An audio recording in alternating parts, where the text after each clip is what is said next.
Both of those states got the word out very quickly that these storms were not to be trifled with, and that obviously, I think we're going to find out, has saved a lot of lives. And as you point out, the president is benefiting from that. Yeah, clearly. And the messages, the statements he's made have helped the local and state officials in their efforts. And also the quick disaster funding efforts to sign it Sunday to enable these counties to get the federal funds quickly. I think there's more to be said probably as we go on here and what the follow-up is on the federal government side. But so far, he's getting good marks across the board. He wants to make a trip to Florida, says he will be visiting very soon. That doesn't sound like days. I mean, the entire state really has been ravaged by this storm, still is being ravaged by the storm, and the amount of work that goes into a presidential visit is going to be difficult to pull off for the local authorities in Florida as of, the way things stand right now. Yeah, and I think he'll clear that with Governor Scott and the local authorities before doing it. But remember, he's a native New Yorker, but really a Floridian as well, with the winter White House being Mar-a-Lago and his time down in Palm Beach there. So I think there is a closeness to Florida, and he's anxious to get down there from all we've heard. He had an interesting comment regarding the Coast Guard. I want to play that for you and our viewers right now. A group that really deserves tremendous credit is the United States Coast Guard. What they've done, I mean, they're going right into that, and you never know. When you go in there, you don't know if you're going to come out. They are really, if you talk about branding, no brand has improved more than the United States Coast Guard. Bit of a backhanded compliment, I guess, there from the president regarding the Coast Guard. How's that playing in Washington? Oh, listen, I think he's praising the Coast Guard and their efforts in both of these storms. He met with the Coast Guard directly, so I'm sure that's fresh in his mind. And, the Coast Guard, as far as branches of the U.S. military, sometimes doesn't get as much publicity as other branches do.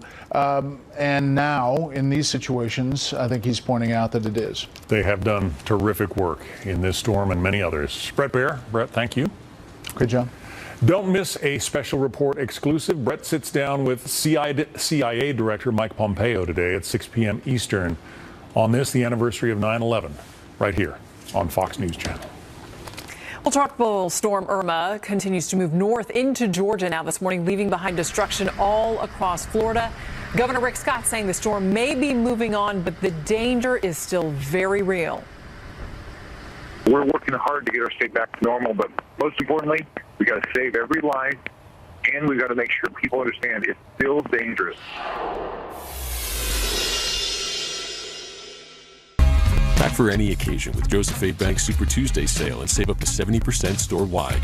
Executive suits $199. Best-selling traveler shirts $3 for $99. Plus, take an extra 50% off clearance items. The Super Tuesday sale, only at Joseph A. Bank. Your brain changes as you get older, but Prevagen helps your brain with an ingredient originally discovered in jellyfish. In clinical trials, Prevagen has been shown to improve short-term memory. Prevagen, the name to remember.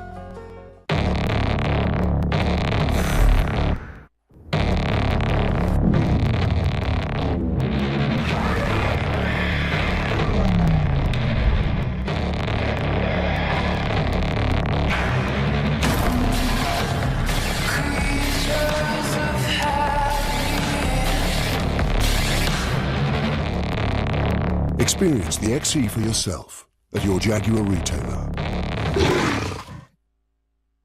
18 years ago, I started this company to make computers run faster.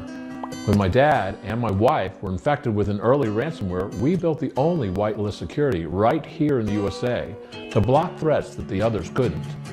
We proved it in public security tests and scored the first and only 100% detection rate in the history of the Virus Bulletin RAP test. Millions have responded. Thank you for believing in us. My kid's school was infected with ransomware. Our mission is to provide state-of-the-art security for homes, businesses, school systems, government agencies, MSPs, and resellers against ransomware, scripting attacks, polymorphic viruses, and zero-day threats. Our business software combines superior security, easy installation, a single pane of glass, remote login, and policy management. The cybersecurity revolution starts with you. Put an end to ransomware. Get PCmatic, America's antivirus. Irma's devastating path. As the storm wreaks havoc and rages on, we're live all day and all night. Stay with the Fox News Channel for continuing coverage. I won this 55-inch TV for less than $30 on DealDash.com. I got this $1,200 computer for $100.71. These aren't actors, they're real people who got real savings at DealDash.com, the fair and honest bidding site. On DealDash, I got this $349 mixer for less than $25. iPads sell for as little as $5, laptops for $10, and professional cameras for as little as $20. I won this iPhone for $8.48 at DealDash.com.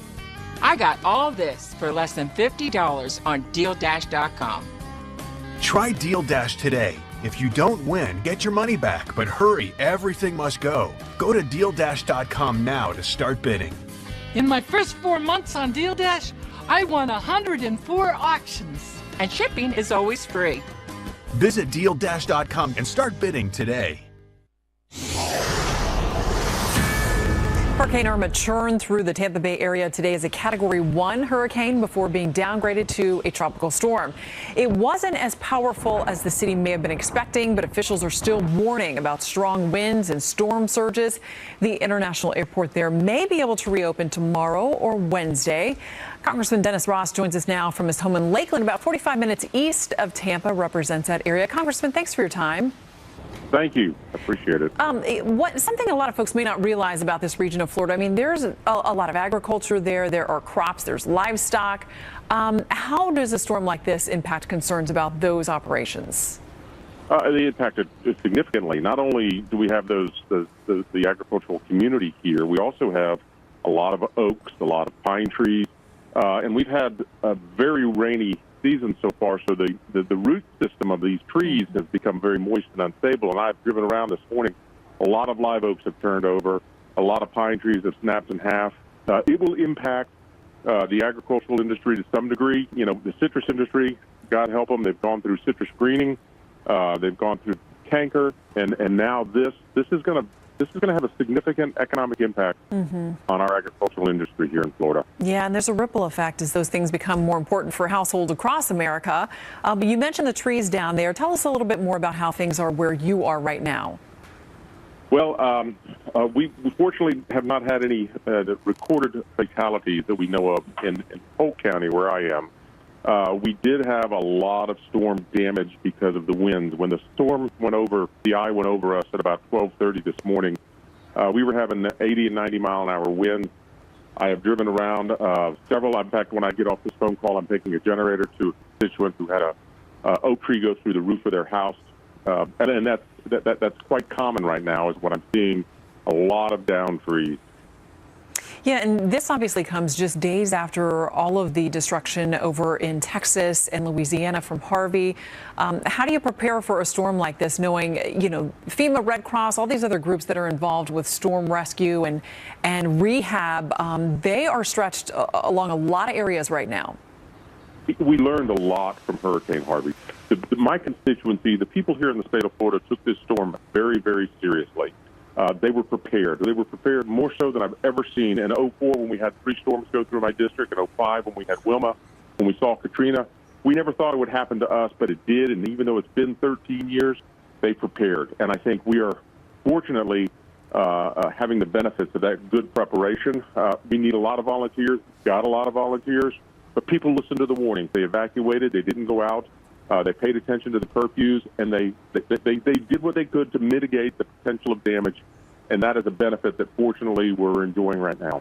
Yeah, let me ask you about basic supplies and gasoline. I have a lot of family all across Florida and heard many stories about the pump simply running dry for people who maybe did want to leave. It was a different complication. How quickly do you estimate that basic resources will be able to return to the state? Very quickly. Again, we learned a lot from Harvey. We learned about staging. We have the ports that are extra, that are bigger than they've been, so now they're bringing in more fuel. This morning I saw a couple of convenience stores that were open, incredibly packed, but they did have gasoline. Now that I think that the crisis of the storm itself is over, The supply chains will catch up to it, hopefully within the next day or two, and I think we'll be back to normal in that regard by the end of the week. Congressman Dennis Ross, we know there will be a lot of cleanup and recovery there in your district. We wish you all the best. We send you our prayers through that process, sir. Thank you. Thank you very much. The congressman delivering a generator to a constituent. That's constituent services. That's above and beyond. Yeah, that's good stuff. Well, rescues continue in Florida as folks on the Gulf Coast brace for high tide. Crews plucking Irma victims from their flooded homes with the water in some spots waist deep. Plus, concerns now about the storm surge as it triggers record-setting flooding. One of the worst nightmares is driving the water up into Tampa Bay. Florida Senator Bill Nelson joins us live next.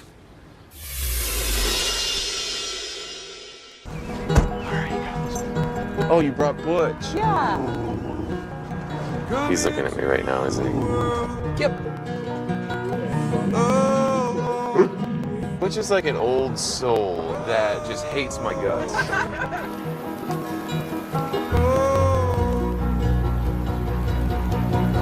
You can never have too many faithful companions. Introducing the all-new Crosstrek. Love is out there. Find it in a Subaru Crosstrek. Dry mouth has been a problem for me. I just drank tons of water all the time. It was never enough. My dentist suggested Biotine. My mouth felt more lubricated. I used Biotine rinse. Then I used the spray. Biotine did make a difference. Pain used to shut me down during pickup games. But with odor-free Blue Emu Continuous Pain Relief Spray, I can box out any muscle or joint pain immediately. Blue Emu Continuous Pain Relief Spray. It works fast, and you won't stink. It's the flooring sale you've been waiting for. Empire Today's half-price sale. Get $2,400 of flooring for $1,200, $5,200 for an amazing $2,600. That's half the price of your entire purchase. Shop for carpet, hardwood, tile, vinyl, and laminate right from home and have it professionally installed. Don't miss Empire's half-price sale. Schedule now. 800-588-2300 Today. Attention mesothelioma victims. You are entitled to financial compensation from the $30 billion Asbestos Trust Fund. Mesothelioma is a rare cancer caused by exposure to asbestos. Exposure to asbestos occurred in shipyards, the Navy, power plants, and all other trades. Decades later, you are paying the price. Don't let them get away with intentionally exposing you to harm. Mesothelioma patients, time is limited. Call 1-800-875-3000 now for a free consultation. That's 1-800-875-3000. Do you know which investment could be your best performer this year? Stocks, real estate, bonds? None of the above. It's silver. This year, it's already up over 12%, and many experts say silver is set to soar to new record highs. I think silver's going to $200 an ounce. Call now to get this free report. First-time callers also get this free 1-gram silver bar. If I could only invest in one thing, it'd be silver. Silver is running out. It's in short supply. It is one of the greatest investments you could have right now. Call Deer Capital for your free report, The Case for $200 Silver. See why silver could skyrocket 50% this year, why financial experts and investment banks are hoarding silver at today's low price, and how silver can help protect your savings from global turmoil. Ask how you can get up to $600 in free silver. This offer ends soon. Call 1-800-856-4600. 1-800-856-4600. Call now. Let's check back in now with Bill Hemmer live in Orlando. He is going to check in with Senator Bill Nelson standing by with him. Bill? Yeah. Hey, Shannon, good morning again. You know, in a typical hurricane, you can always tell when the storm's coming at you, when it's passing you, and when it's by you. It's always from the southeast, then the east, then the north, and decidedly now these winds are from the southwest, and really just the remaining bands of what is now Tropical Storm Irma moving here through central Florida. Jacksonville's a big deal. It's going to be a big deal for some time with this record-setting flooding that's already now and will not yet crest until 2 o'clock this afternoon. That's when high tide hits on the St. Johns River in Jacksonville. That's going to be a big deal throughout the day, and also the Florida Keys.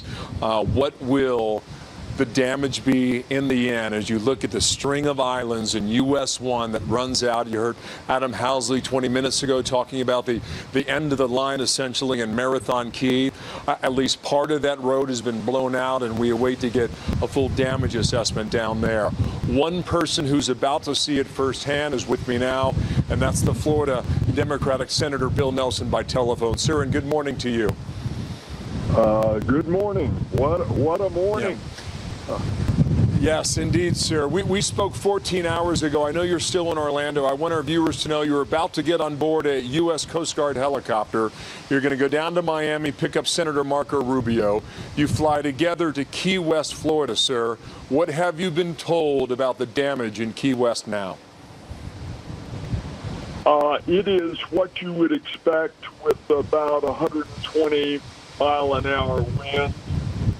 But the Keys, those are conchs, Florida conchs. They're accustomed to wind.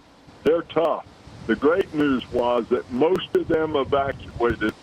There were only about 10,000 people left in the whole island chain.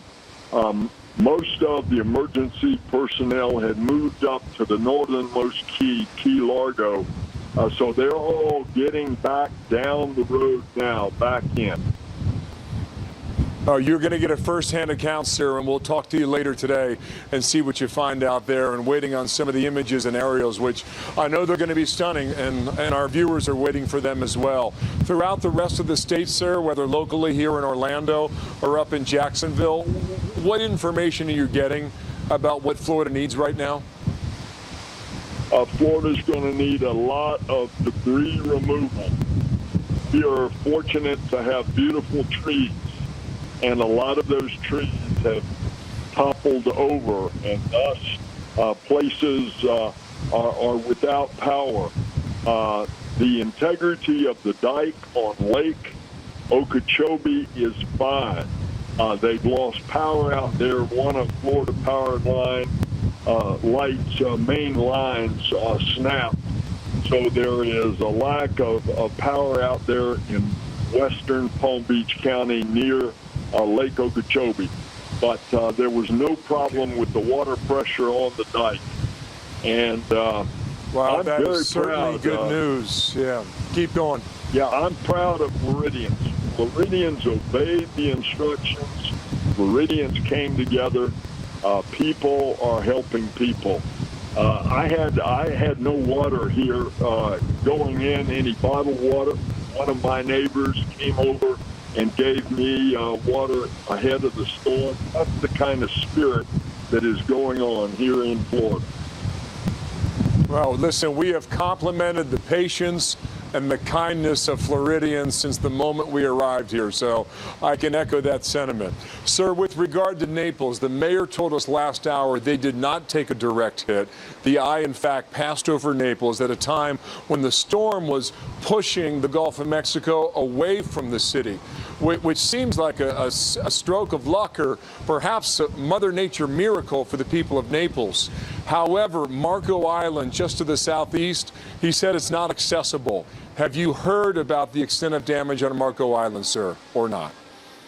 I don't have an up-to-date report, but the phenomenon that you just mentioned happened in Naples, Fort Myers, with the Caloosahatchee River, as well as Tampa Bay. The water pushed out of those bays into the Gulf because of the east to west winds. What we feared was the eye of the hurricane was going to stay right out in the Gulf, and therefore when the eye passed, the water came rushing back in with a huge tidal surge. Fortunately, that did not happen. The eye moved on to land somewhere around just before Fort Myers, and then stayed over land all the way up in between Orlando and Tampa before taking a more north-northwest direction. Now, you mentioned Jacksonville. That's an interesting phenomenon. All the drainage going into the upper St. Johns, and this is a river that flows from south to north. East of Orlando is the upper St. Johns. That, of course, is filling up because of all the rain. But because of the counterclockwise winds, it's going from south to north, therefore pushing the river water north to the mouth of the river at Jacksonville. And then that's meeting a high tide coming from the Atlantic, and you get that phenomenon of all the high water in Jacksonville topping the riverbanks, getting into downtown Jacksonville. Wow, that is great you're information. We really appreciate that. Yeah. Senator, you know, for the people in Jacksonville, right, for the people in Jacksonville, I mean, they are getting unlucky, but the previous description for the West Coast that we watched yesterday, whether it's in Naples or up through Fort Myers or Sarasota or St. Pete or Tampa, that is, the parting of the seas there is biblical, Senator. And thank you for joining us now, and good luck to you down in Key West. Those folks down there took a big hit from this storm, and we'll speak to you a bit later. Senator Bill Nelson by telephone here. Good luck in Orlando. We'll be heading down to Key West, John, a bit later with Marco Rubio, and we'll get a first-hand account a bit later today. Back to you now in New York. Still waiting to hear how the Keys fared through all of this, as you point out, Bill. Thank you. So Irma pushing inland in Florida, this time as a tropical storm, but its high winds and heavy flooding are creating hazards all across the state. Jeff Flock with Fox Business Network is live in Madeira Bay, Florida. Jeff? Hey, John. And what Senator Nelson was just describing is somewhat similar to what's going on right here. This is John's Pass. We're on the Madeira beach. This is what they call John's Pass. And yesterday, the water got sucked out of this estuary here, and now you see, if Bob's able to spin back around, we got because of that counterclockwise rotation, the storm has passed us, so now the wind is coming directly at us off the Gulf. Before it was blowing from the shore onto the Gulf. Now we're getting that water coming back here, and we've got high tide today at 5:43, and already this is a pretty angry Gulf. This does not look like a Gulf to me. It looks more like an ocean. But in fact, that's what it is.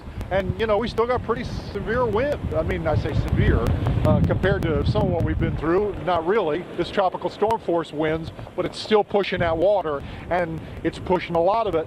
And we'll see what happens at high tide. That's, as I said, about 5, 6 o'clock tonight. I don't think it's going to be a disaster, but it might be a little bit of a pain and a mess. John? So you've got wind, obviously. What about the rain? Has that pretty much ended? Well, I will say totally ended, because occasionally a squall will come through, but we had sunshine. I mean, you see still a fair number of clouds up there, but we had sunshine a little while ago. But every time you think, oh yeah, we're done, not quite. This is a big, big storm. Put on your SPF 30 for that sunshine there in Florida. Jeff Flock. I wish. Jeff, thank you. Thanks, John.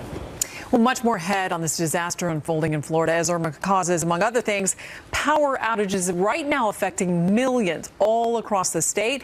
And some say they could be in the dark for weeks. What the federal government can do to try to help. We have a number of residents who are without power. We have a number of residents that have debris down. So it's patience is the key word. We're aware of it. We're coming.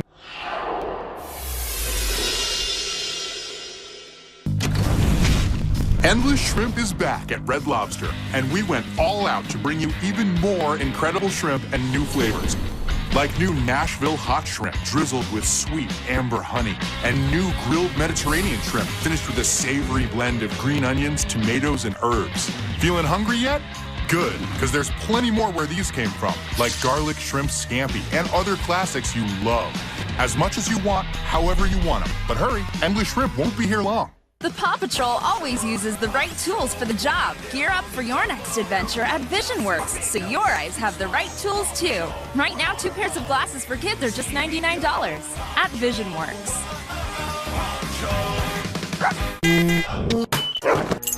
It's not just a car, it's your daily retreat. Go ahead, spoil yourself. The ES and ES Hybrid. Experience amazing. People would stare. Psoriasis does that.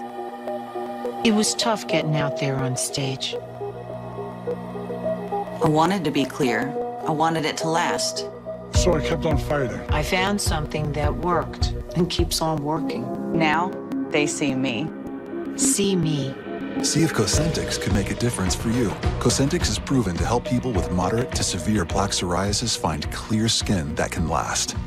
Don't use if you're allergic to Cosentix. Before starting Cosentix, you should be checked for tuberculosis. An increased risk of infections and lowered ability to fight them may occur. Tell your doctor if you have an infection or symptoms, or if you've received a vaccine or plan to. If you have inflammatory bowel disease, tell your doctor if symptoms develop or worsen. Serious allergic reactions may occur. Never give up. See me. See me. Clear skin can last. Don't hold back. Ask your dermatologist if Cosentix can help you find clear skin that lasts.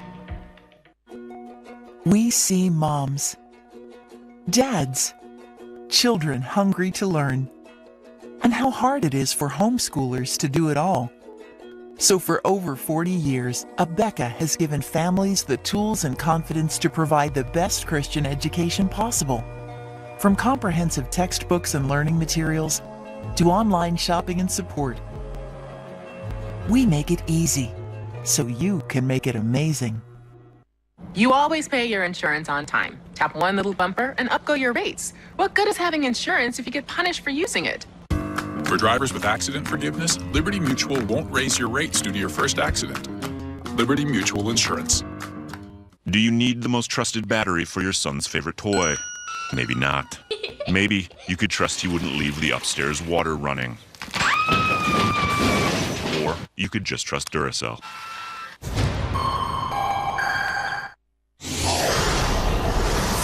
A Fox News alert on Irma, now a tropical storm heading for Georgia, but Florida is not out of the danger zone yet, not by a long shot. Record-setting flooding and millions of folks losing power across that state. The White House is keeping a close eye on the situation. The president's been monitoring this storm 24/7. And the people of South Florida, the people of the entire state should know we are with you. The president has directed the full resources of the federal government to be brought to bear to support the efforts of Governor Scott and state and local officials across Florida, and we will continue to do that. It's important to remember this is and continues to be a very dangerous storm. Joining us now on the phone from Davie, Florida, David Paulson, former FEMA director and senior partner of Global Emergency Solutions. So, Mr. Paulson, have you been able to get out and look around at what the storm did to Davie? Yeah, a little bit. Yeah, we had a curfew for a while, and in my neighborhood, we have a lot of trees down, a lot of debris on the road, but I don't see any damage to any of the homes, so that's a good thing. Still no power. We've been without power in this area for 24 hours, maybe a little bit longer. And but the Florida Department is slowly working on it. What I do recognize, though, is the cooperation between the federal government, the states, and the locals. We didn't have that in Katrina. And we made a lot of changes on how we operate, and it worked very well with Hurricane Harvey, and it's worked very well here. So you think that the cooperation, the plans that have been put in place since Katrina, are paying off?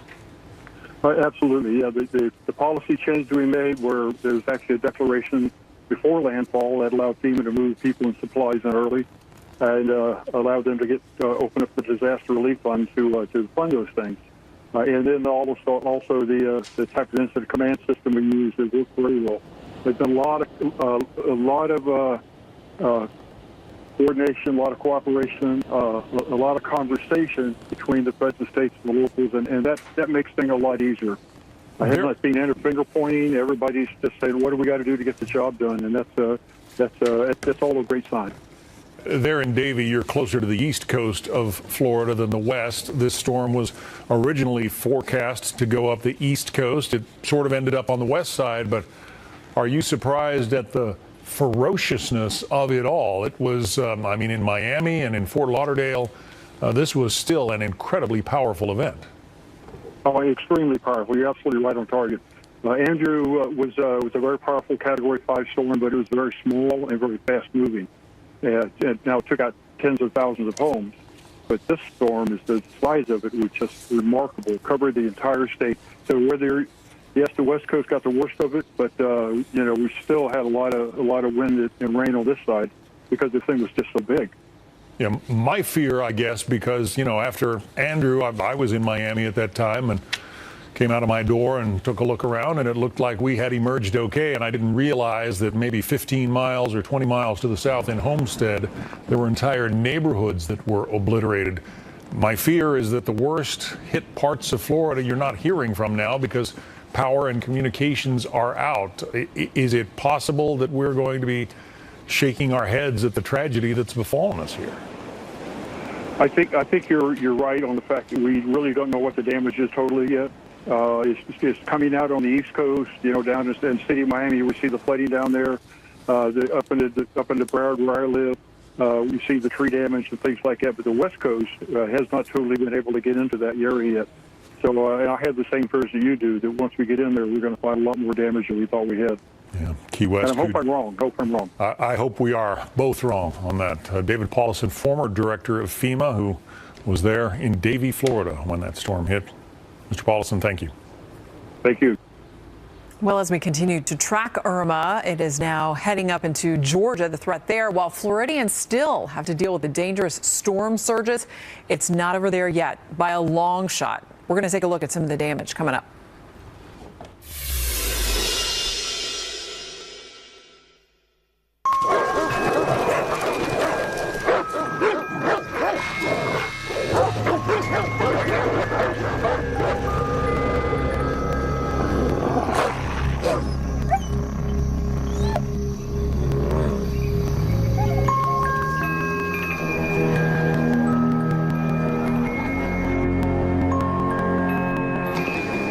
Introducing the new Range Rover Velar. Land Rover, above and beyond. I count on my Dell Small Business Advisor for tech advice. With one phone call, I get products that suit my needs and I get back to business.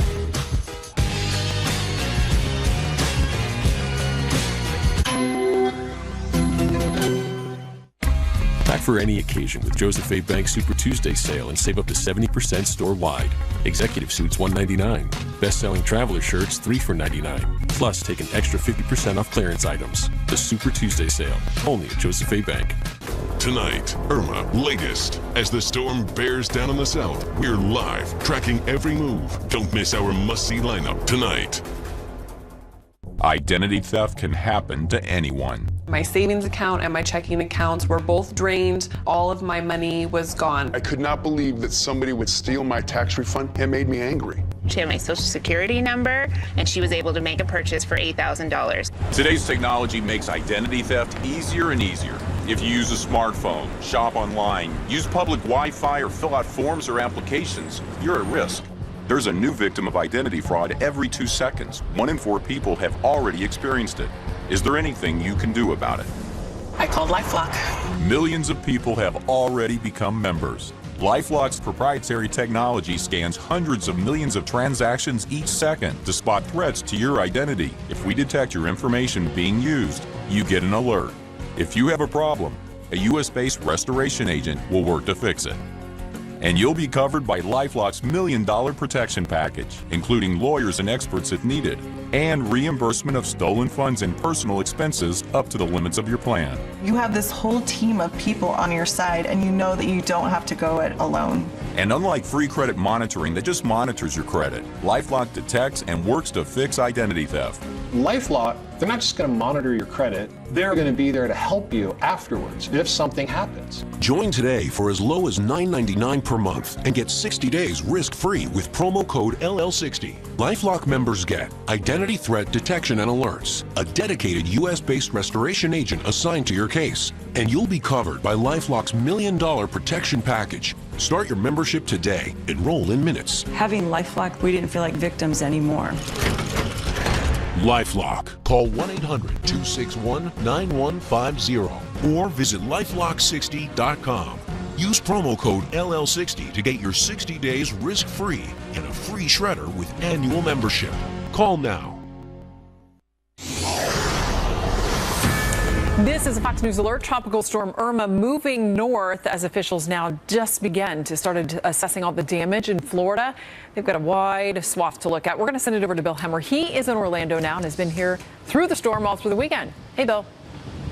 Yeah. Hey, Shannon, good morning again. I thought Senator Bill Nelson was fascinating with that information he was giving us about Jacksonville, that St. Johns River that flows from south to north, and the high tide still 2 hours from now. That high tide is going to bring more water with it. We've already passed the historic flood stage of 1964 in downtown Jacksonville. Mandatory evacuation orders have gone out, so we'll see how they fare throughout the day. And still, awaiting two other really big components of the story. What's left of Marco Island? We do not know yet. And we know the mayor in Naples told us last hour, Shannon, that the road was inaccessible. So that's something we've got to watch. And certainly down the Keys, such a beautiful stretch of the American Southeast. We do not know how those who chose to stay behind, how they all fared. But the mayor in Isla Mirada, he says there are no injuries reported. We certainly hope that remains to be the case throughout the state of Florida. You think about the governor, Rick Scott, a week ago, Shannon, telling people to evacuate and get out. And we have not had any reports of fatalities in Florida, and certainly we want to keep it that way. But there are storm-related deaths. 2 days ago, we were told about these police officers in a head-on collision that were reporting for duty in the middle of the night, and certainly that tragedy is something that will not leave our minds and our hearts anytime soon. In the meantime, as the wind blows here, I want to take you up to Jacksonville and check in with Peter Ducey on the rising waters there. You've arrived, Peter, and how does it look from up you? It doesn't look good in the downtown area, Bill, where the St. Johns River is now a couple blocks in where it's not supposed to be. You can see here what looks like somebody's storm shutter is there. It's about to be floating as the water continues to come in. The water is lower here, but as you get closer to the river, and you can look here, this Hyatt Regency underneath it, it's basically like a canal. The water is still coming up, and there are basically whitecaps here in the middle of Noonan Street in downtown Jacksonville, where officials for the last several days have been urging everybody in certain evacuation zones along the river to get out before the water came up. Now they're telling people that by 2 o'clock the water could rise 4 to 6 more feet above ground, and they're asking anybody who's in a home to put a white sheet on their door if they need a rescue. And again, they're saying that the water is going to come up higher than this. It is basically unpassable. If you look by, and if Craig could show down by this stop sign, the water level down there is already almost covering an entire set of parking meters. And so it's already several feet high. It is continuing to rise. It's very dangerous. And you can see that there's still a lot of wind that is whipping a lot of stuff, a lot of loose things, tree branches, things that were on the street around. So there are not a ton of people out, but anybody that is in a home or in a business that's in these evacuation zones A or B, the authorities want to get to higher ground immediately. And if not, they're saying put a white sheet on your door, bed sheet, anything that you got, and they will come and get you as long as it's safe for them to do so, Bill. Wow, you're going to be the story for several hours, Peter. It's good to have you there. Peter Ducey on the ground in Jacksonville, 1964. It's been 52 years since they've seen the St. Johns River at this level. Further north in Savannah, getting reports of high water there as well. We will take you there live throughout the day here on Fox. Back in a minute, live in Orlando.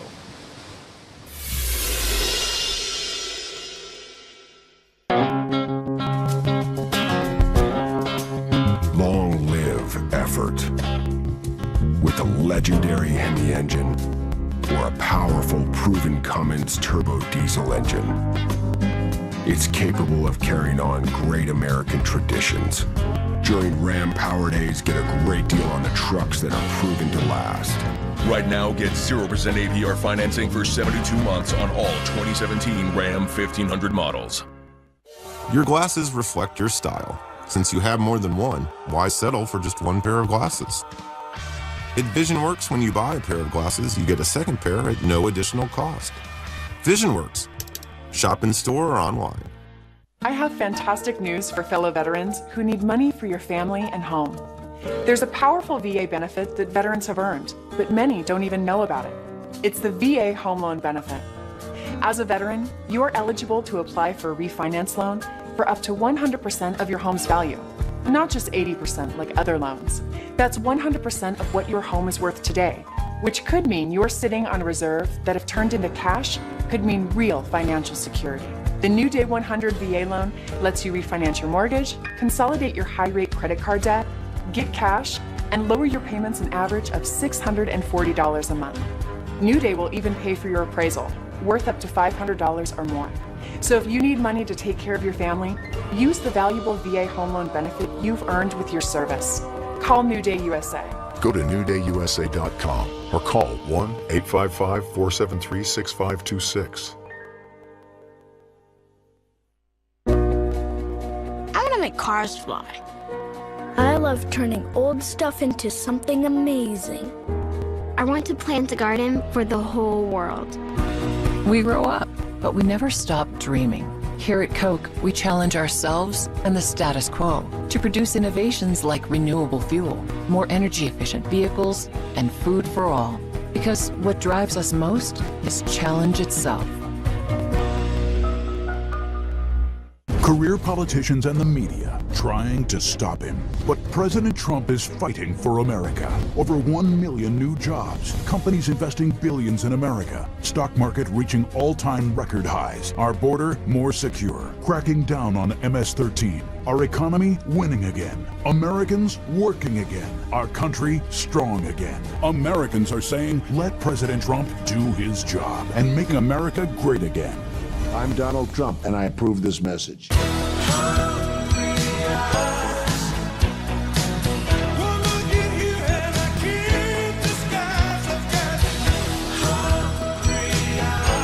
Applebee's 2 for $20. Now that's eating good in the neighborhood.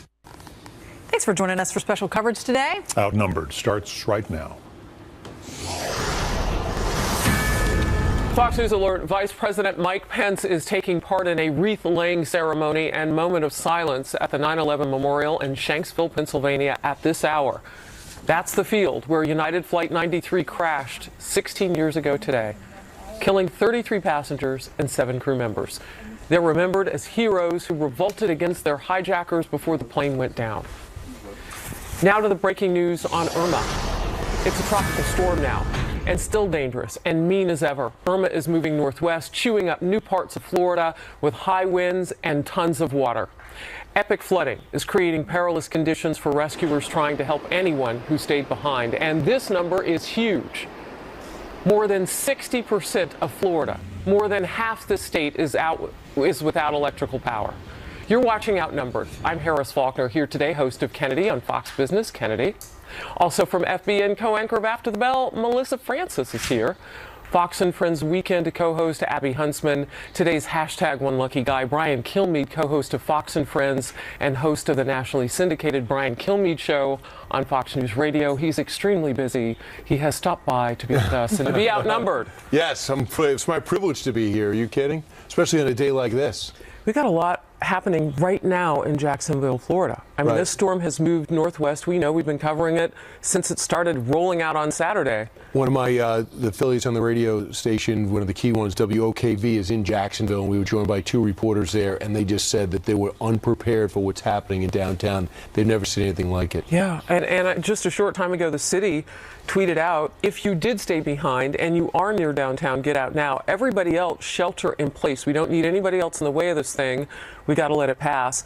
And the water's coming in at high tide, which measures up to the worst case scenario. Right. I mean, there's a lot of places like Orlando. They got to feel good right now. They're checking out where the keys are. But in Jacksonville, they're really worried about downtown, and they're not really prepared to have the drainage. And I think when you see a lot of these shots, a lot of these people were prepared with their kayaks. Yeah. But they weren't prepared, doesn't seem to be, in Jacksonville. They didn't think it was going to get like that. Yeah. Well, no, it took a turn, and it changed this weekend. We've been covering it, and now we are at Fox News pulling our assets into place. And one of them is our reporter, Peter Ducey, who is live in Jacksonville right now. Peter, tell us what's happening. Well, we can see. Wow. Harris, you can see that the water here in Jacksonville, 2 blocks away from the St. Johns River, is continuing to rise. There is actually a current here in the middle of this street, which is just in front of some restaurants and a legal office. There are basically white caps. If you look down at the end of this road as some very, very strong winds. Some of these tropical force winds continue to bring this St. John's River water, this storm surge, in toward us. Down there at the end of the stop sign, just in the 15-20 minutes that we've been there, the parking meters next to the stop sign just continue to be further and further submerged. You can look, the waves really are lapping up here into this intersection. The businesses, it looks like somebody maybe wrapped up a post office box, but the business, which is for lease here, and some of these places down here, which look like restaurants we haven't been able to get down, have not been sandbagged. And so already, with the water still expected to rise maybe 4 or 6 more feet by 2 o'clock this afternoon, there is what looks like the beginnings of some significant water damage. And again, down this street, another one, if you look all the way down, you can see some cars are flooded. And in the near ground, it looks like somebody's storm shutter has just been completely rendered inoperable because it's laying in the middle of a street where water is piling up. So there is still very strong wind here in Jacksonville. This is a part of Florida where authorities are warning anybody who is in their house and needs to be rescued to go ahead and put a white sheet on their door right now so that the authorities, as the water continues to rise and when it's safe for them to go out, know which houses they need to go to. But it's already an ugly situation. There's no way that a vehicle is going to get through here, and I'm not sure.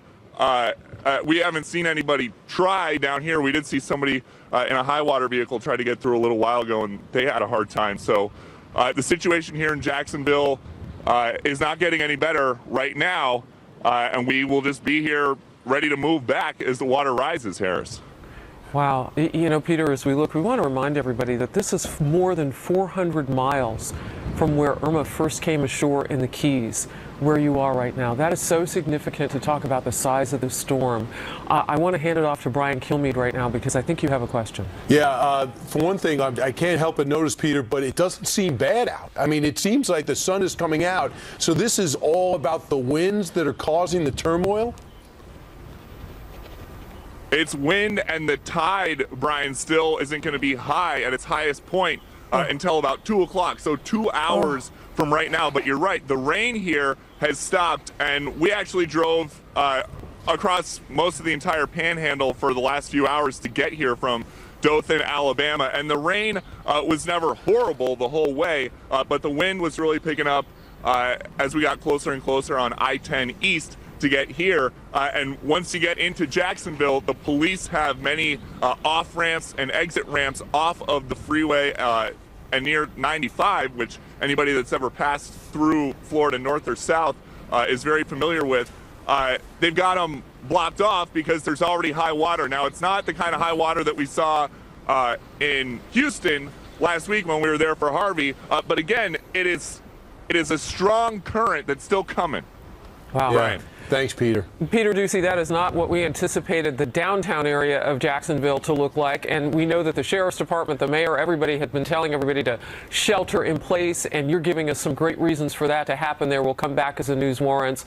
Peter Ducey in downtown Jacksonville, Florida. Now let's go to where the storm first hit the United States, and that's the Keys. Adam Housley in Key Largo. It looks better in terms of the weather, but that damage is punishing.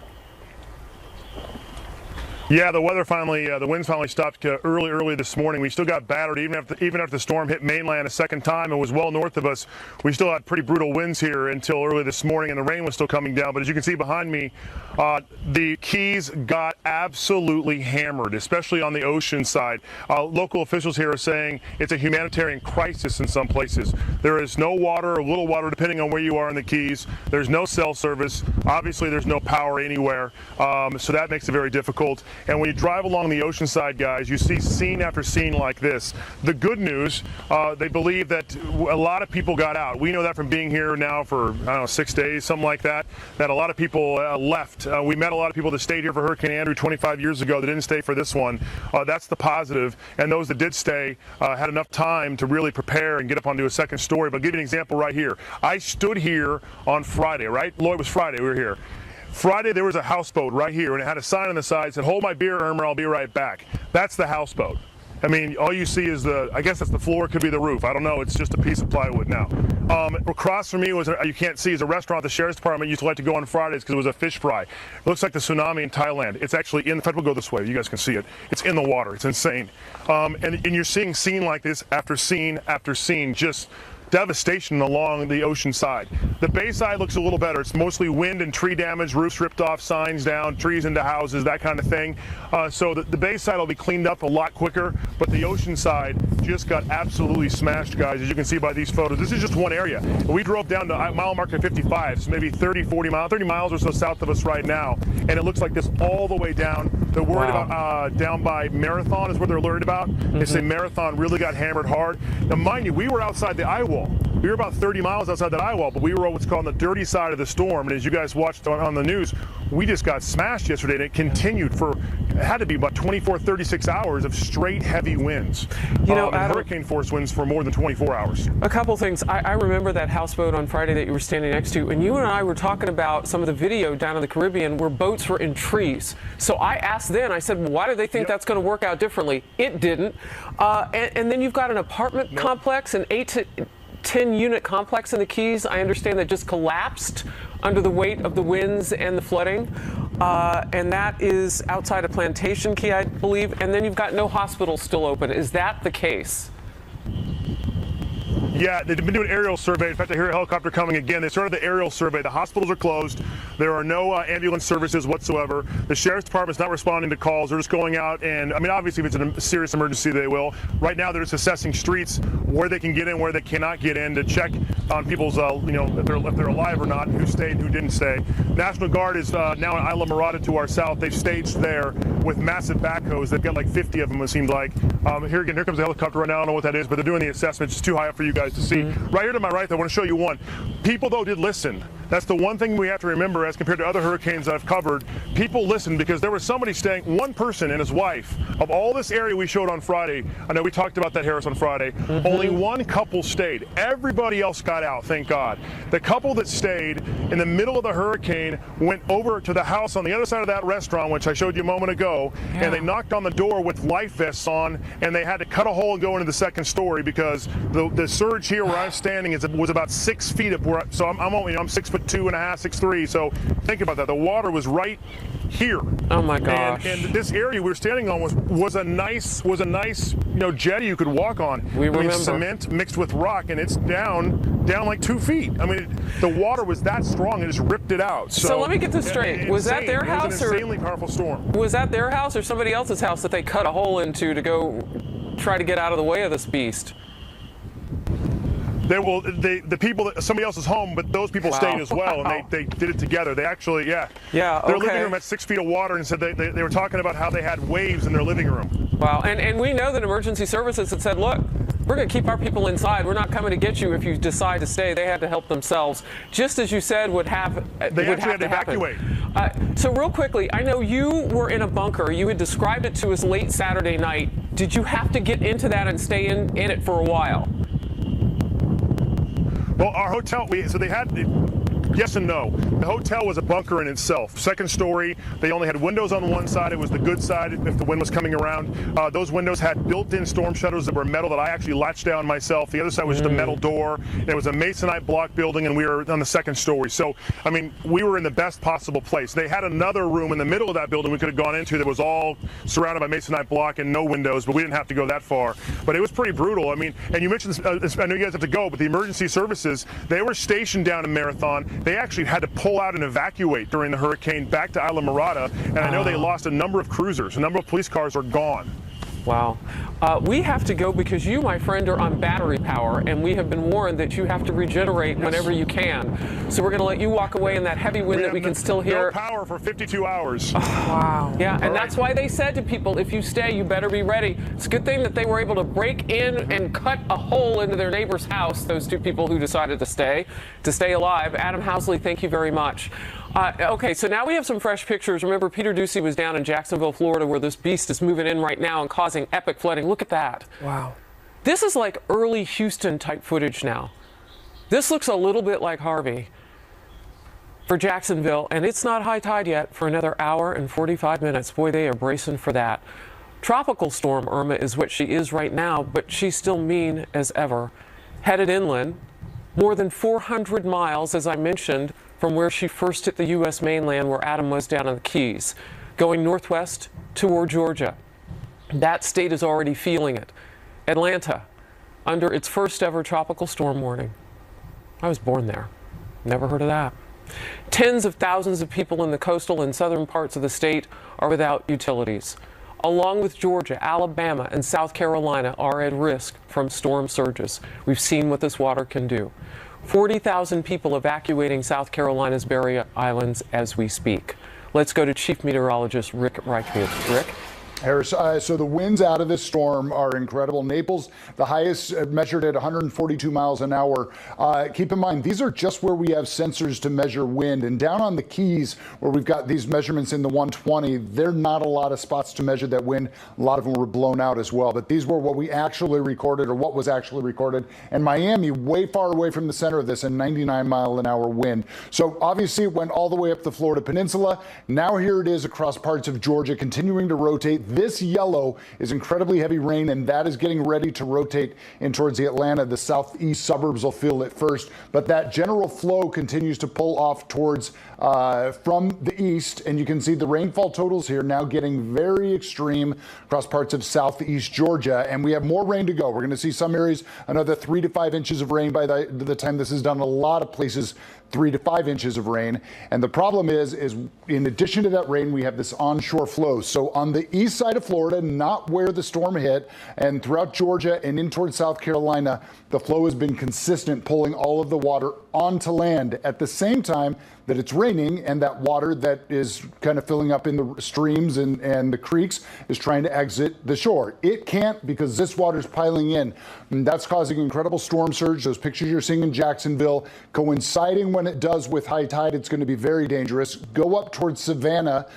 We're going to see measurements here that are higher than we saw yesterday or last year in Hurricane Matthew, and in some cases the highest we've ever seen for any kinds of measurements here for water rise. Same up towards Charleston. Get ready for continued storm surge. This wind that's here is going to increase throughout the day today, so we expect to see the storm surge peak later on today. We'll probably go through a couple of high tide cycles, more rain falling, trying to drain out into the ocean, and it can't, because that ocean level is higher than the river that's trying to drain into it, and that's making all of the water rise. Harris? Whew. I mean, it is a story about water. Once again, Rick Reichmuth, we'll come back to you as the news warrants. Thank you very much. So we are beginning to get a glimpse now of all of the damage that Irma has done to Florida. Millions of people still not out of the woods, as we've been telling you now, as this thing bears down on Jacksonville. So the danger remains, including storm surges that Rick was just talking about at record levels in some parts of the state. We're live with the very latest all over Irma. Stay close. Grades. At Ally, we're doing digital financial services right. But if that's not enough, we have 7,500 allies looking out for one thing. You. Call in the next 10 minutes to stay. And if that's not enough, we'll look after your every dollar. Put down the phone. And if that's not enough, we'll look after your every cent. Grab your wallet. Access denied. And if that's still not enough to help you save, Ooh, I need these. We'll just bring out the snowplow. You don't need those. We'll do anything, seriously, anything to help our customers. Thanks. Ally, do it right. Hi, I'm Joan London. Today's senior living communities have never been better, with amazing amenities like movie theaters, exercise rooms and swimming pools, public cafes, bars and bistros, even pet care services. And there's never been an easier way to get great advice. A Place for Mom is a free service that pairs you with a local advisor to help you sort through your options and find the perfect place. A Place for Mom. You know your family, we know senior living. Together we'll make the right choice. This is a ClassAction.com alert. Hernia mesh is a device used to repair hernias. Many patients are now claiming that the mesh manufacturer failed them, and the very mesh that was supposed to help them caused devastating injuries. If your hernia mesh failed or caused infection, organ perforation, or you now require additional surgery, call us at 800-888-1234. ClassAction.com. Information, protection, justice. Need new floors? Empire Today makes getting beautiful new floors easy. Impossible? Let me show you. Empire brings hundreds of samples to you. We call it Shop at Home. The floors are high quality and come with great warranties. Plus, Empire handles the installation. You don't lift a finger, and the job's done right. Shop at home, quality floors, professional installation. That's Empire today. 800-588-2300 Empire. Today. Pack for any occasion with Joseph A. Bank's Super Tuesday sale and save up to 70% store-wide. Executive suits $199. Best-selling traveler shirts $3 for $99. Plus, take an extra 50% off clearance items. The Super Tuesday sale, only at Joseph A. Bank. I wanted to sell my house, but didn't want people parading through it. So I called Homevestors, the We Buy Ugly Houses people. David came by and made me a cash offer right away. I even chose my closing date. Visit WeBuyUglyHouses.com or call 800-44-BUYER.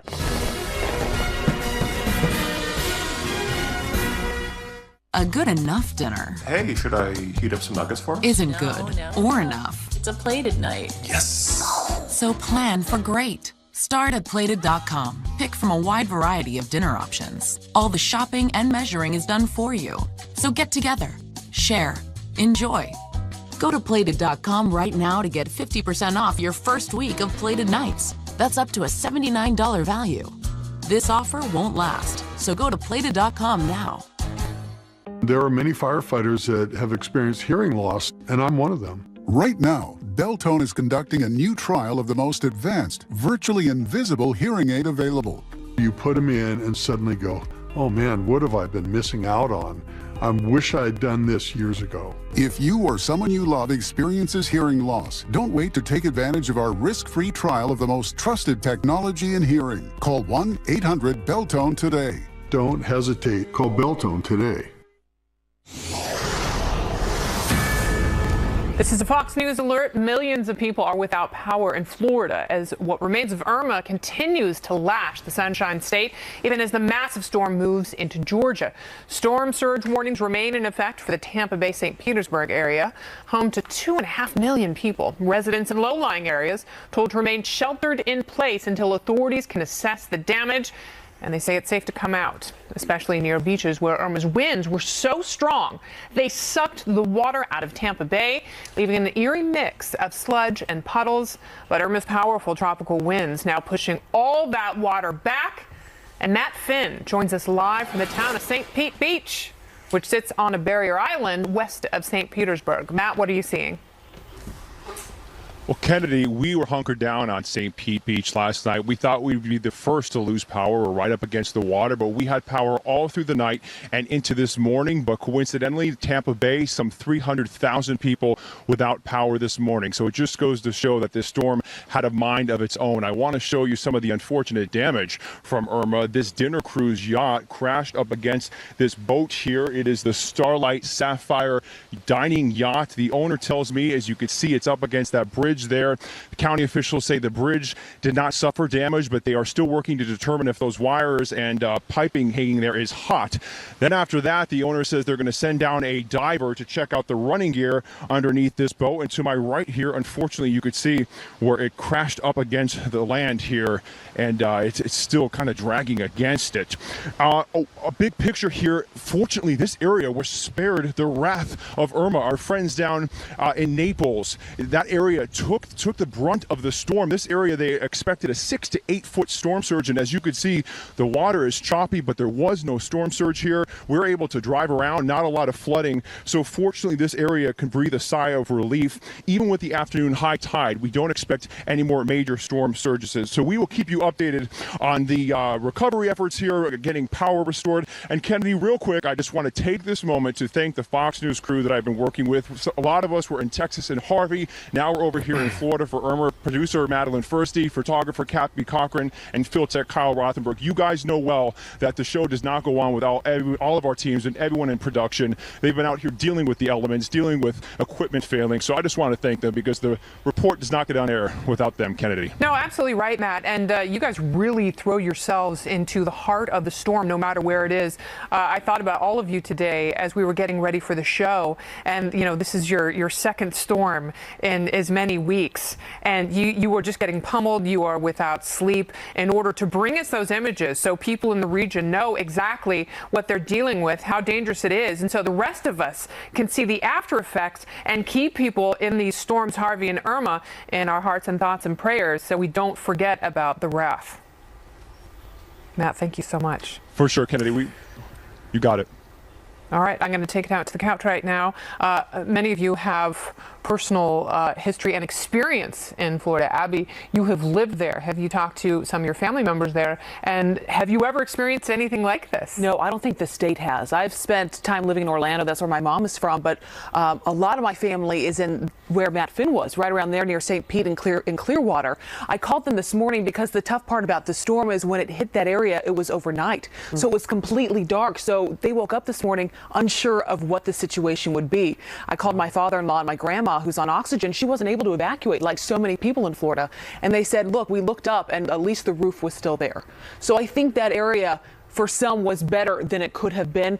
They left, or they went more inland. Their beach house, they have no idea what that looks like because they're not able to get out there. So that's going to be in the coming days. And that's what's so hard for so many people in Florida, is going back and seeing what is left of everything that they have. But here's the good thing, though. Unlike Atlanta, which is getting hit right now, they are experienced with hurricanes, and they've adjusted their houses since Andrew, so they all have storm shutters, they have storm windows if they can indeed afford it, and if they can't, they got out. Like if you even look at the Jacksonville shot, there's no cars on the streets. Where in Texas, you saw in Houston them there because they were told, hey, hang out, don't leave, stay in your home. And we're talking about different elements of the storm because obviously it hits different places in different ways. You see rain from Harvey, you see wind and storm surge from Irma. That's a very good point. And the sheer magnitude of the storm, the power of it obviously, but also just the size. I mean, you knew that every part of Florida was going to be touched because the storm was bigger than the state of Florida. You mentioned Atlanta. This is just crossing the Associated Press wires. The Metropolitan Atlanta Rapid Transit Authority, MARTA, has just suspended all bus, rail, and mobility service for today, at least ahead of the anticipated severe weather conditions moving in now by Irma. Due to those, Governor Nathan Deal now has expanded the emergency declaration throughout the entire state of Georgia. So you're now starting to see them react to much like the west coast of Florida had to. But you have a good point. The west coast of Florida has also seen more hurricanes than most of Georgia has. Right. 60-mile-an-hour winds. Plus gusts much higher than that. Even though it's a tropical storm, they're getting hit in Atlanta. And I was in Atlanta during the Super Bowl when they got hit with snow, and they're just not used to it, just like Dallas wasn't, and they just had no idea how to handle it. I'm hoping they adjust to this better. Yeah, they've never had a tropical storm warning in Georgia. I know you have so much family there too, Melissa. You said they're out of power. Same spot. I mean, the issue now becomes the idea of the cleanup and the restoration without power. You have almost 6 million people in Florida right now who don't have power. They woke up this morning, as you said, it hit overnight. We were on the air overnight as the Tampa area was getting hit, and our family who's there woke up this morning and said it looks very much like a war zone. You just walk outside and there's stuff everywhere, and you don't have the power there to get things back up and running. So it's going to be a major cleanup effort, but luckily they aren't. I mean, these folks in Jacksonville, to be under so much water like that and the way it's sitting with high tide coming in, they haven't seen a surge like that since 1965, and the damage is just unimaginable. But if you live near the beach, I hope you have flood insurance, and they probably in Jacksonville more than likely do because this isn't new to them. Well, the percentages of people who were living without it are pretty daunting. I do want to mention, though, because as you talk about electrical power, that's one thing, but I'm reading all the notices now, county after county, no water pressure. This is a utility situation now. So now you're in your house, you don't have running water, you don't have a lot of the other things that might make it easier to keep you in your house. It's difficult. You've got to wait out those 52 to 72 hours now for either the water to recede, for people to be able to get to you. You don't want to go outside and get hurt because in many areas, their emergency services are not what they always are. In the Keys, no hospitals open. Right. All right, very good. Well, we are continuing to track Irma. And next, we're going to go to Orlando, home to a cluster of theme parks, including Disney World, as you know. The city saw wind gusts up to 100 miles an hour and torrential rain. And President Trump approving a disaster declaration for Florida, authorizing the use of federal funds to help in several counties there. He says he plans to go there very soon. The president's response so far and what he needs to do next. Stay with us. Are you a veteran, own a home, and need cash? You need to know about the new Day 100 Home Loan for Veterans. It lets you borrow up to 100% of your home's value, not just 80%. And that can mean a lot more money for you and your family. With our military service, veterans like us have earned a valuable VA benefit, the right to apply for a VA home loan. The New Day 100 VA loan lets you refinance your mortgages, consolidate your credit card debt, put cash in the bank, and lower your payments an average of $640 a month. And New Day will even pay your appraisal fee. That could save you up to $500 or more. So call New Day USA. They look at your whole financial picture, not just your credit score. And they'll do everything they possibly can to get you approved. Call them today.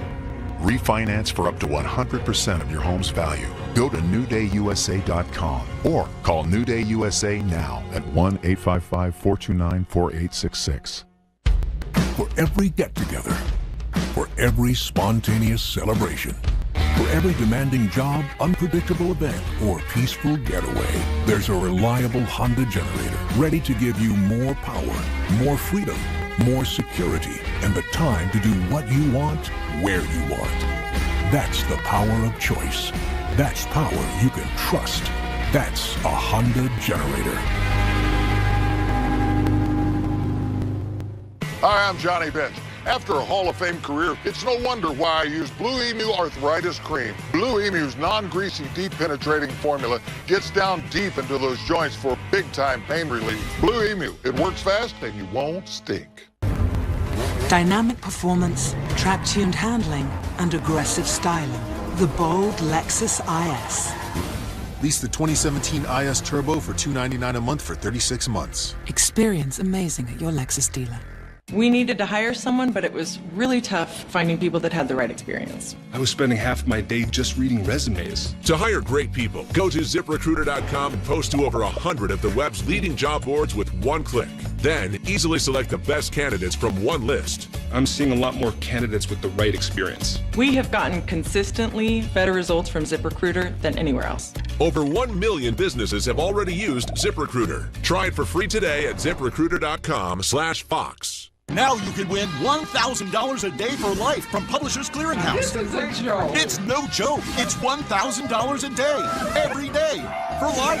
Go to PCH.com and enter. October 13th, you can win $1,000 a day for life. Let's dance, Grandma. You don't let anything keep you sidelined. Come on. That's why you drink Ensure with 9 grams of protein and 26 vitamins and minerals. For the strength and energy to get back to doing what you love. Ensure, always be you. Hi, I'm William Devane. You've heard me talk about how smart it is to buy silver. Well, there's a growing demand for silver around the world, and right now silver is very affordable with room to grow in value. So don't miss out. I buy my silver from Rosalind Capital. Buying silver has been an important way to accumulate wealth for thousands of years, and a great way to start investing. There are silver coins, silver bars, and even full bags of silver. And Rosalind has them all.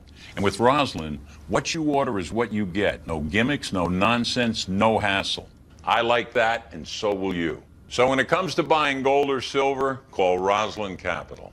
Call now and get a free gold kit, including coins only available from Rosalind Capital, a free silver kit, and a free IRA kit. Call 800-630-8900, 800-630-8900, 800-630-8900.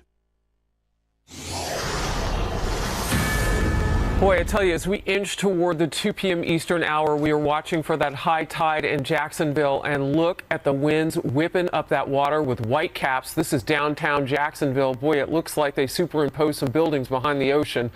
Irma has been downgraded. It doesn't look like it there. It's now a tropical storm, but the winds and the water, well, obviously still doing their worst. Jacksonville getting record-breaking storm surge, and it's only expected to get worse with that high tide at 2 p.m. Eastern expected. People trapped inside their homes are being told to put out a white flag or something like that so that rescuers will know how to find them. Much of Central Florida, including Orlando, with all of its theme parks, is suffering significant damage. The National Guard and local fire rescue teams are evacuating more than 120 flooded homes already just outside the city, and they are doing more. Bill Himmer is live in Orlando now. Bill?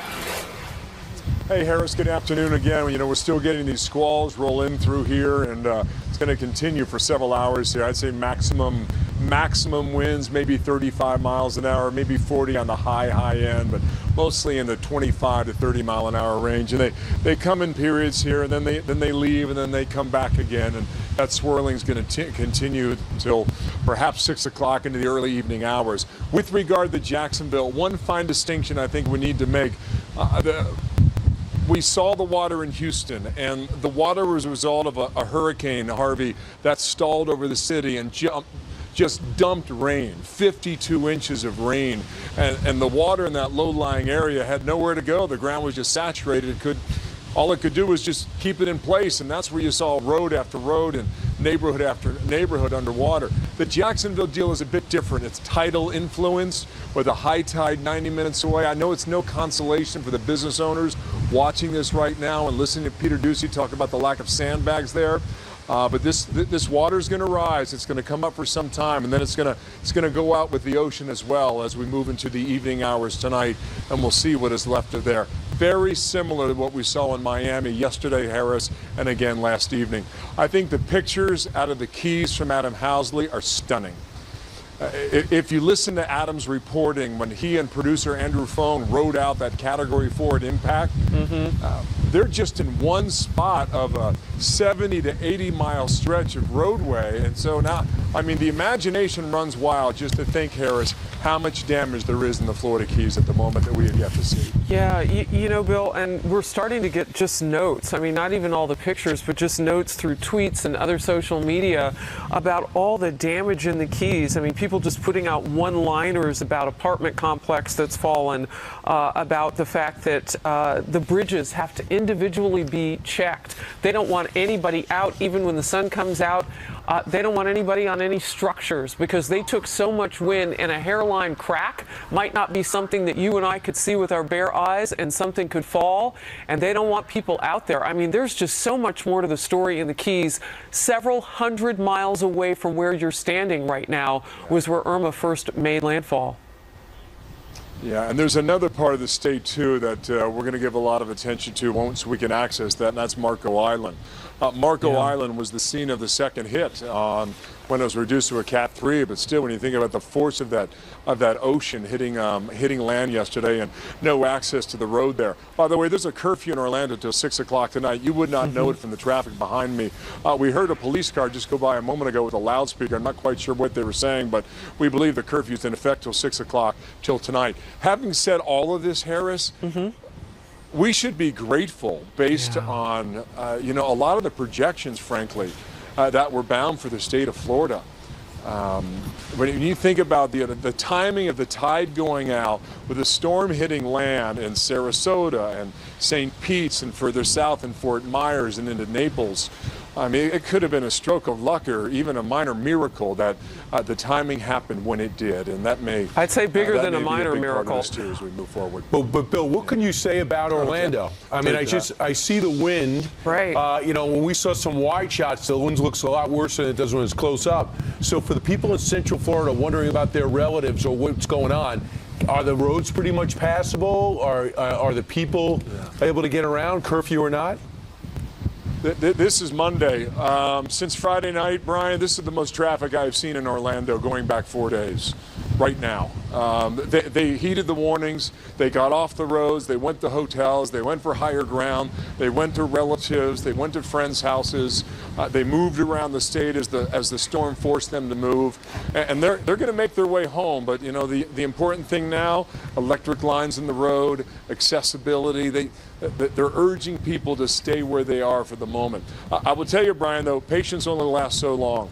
And the location we've been at here in Orlando, I mean, it's a remarkable thing, Brian, to hear the kindness and the patience on behalf of so many people. But it's going to run out.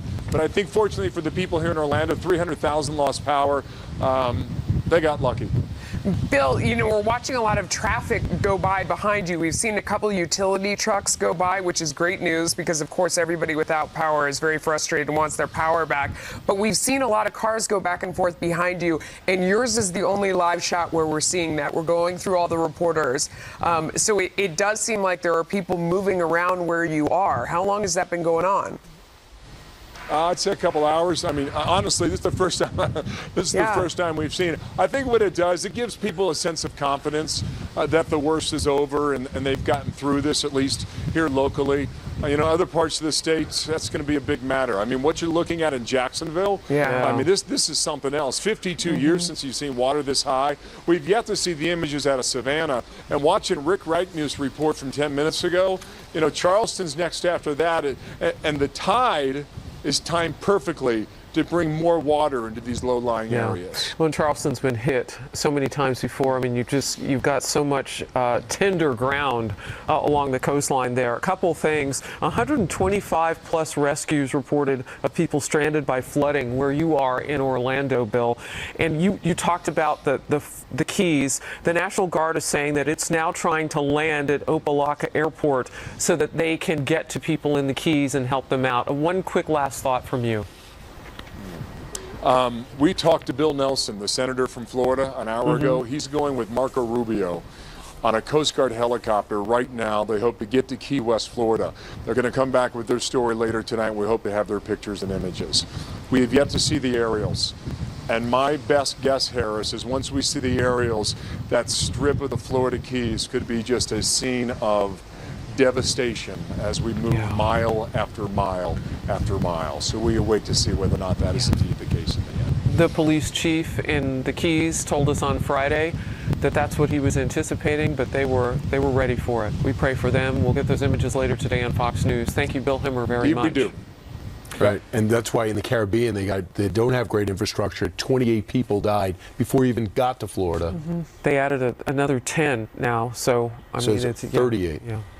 And not to mention the fact that the National Guard and the Coast Guard, the U.S. Coast Guard, Admiral Pete Brown told me over the weekend that they had moved all their assets out of the way. They had already moved more than 1,000 people off of just St. Martin, Americans, to get them, because, they're running out of supplies there. So they were going in ahead of the storm in between that and Jose to try to get our people off those islands. That's amazing, because Jose hit a lot of the areas that were hit by Hurricane Irma.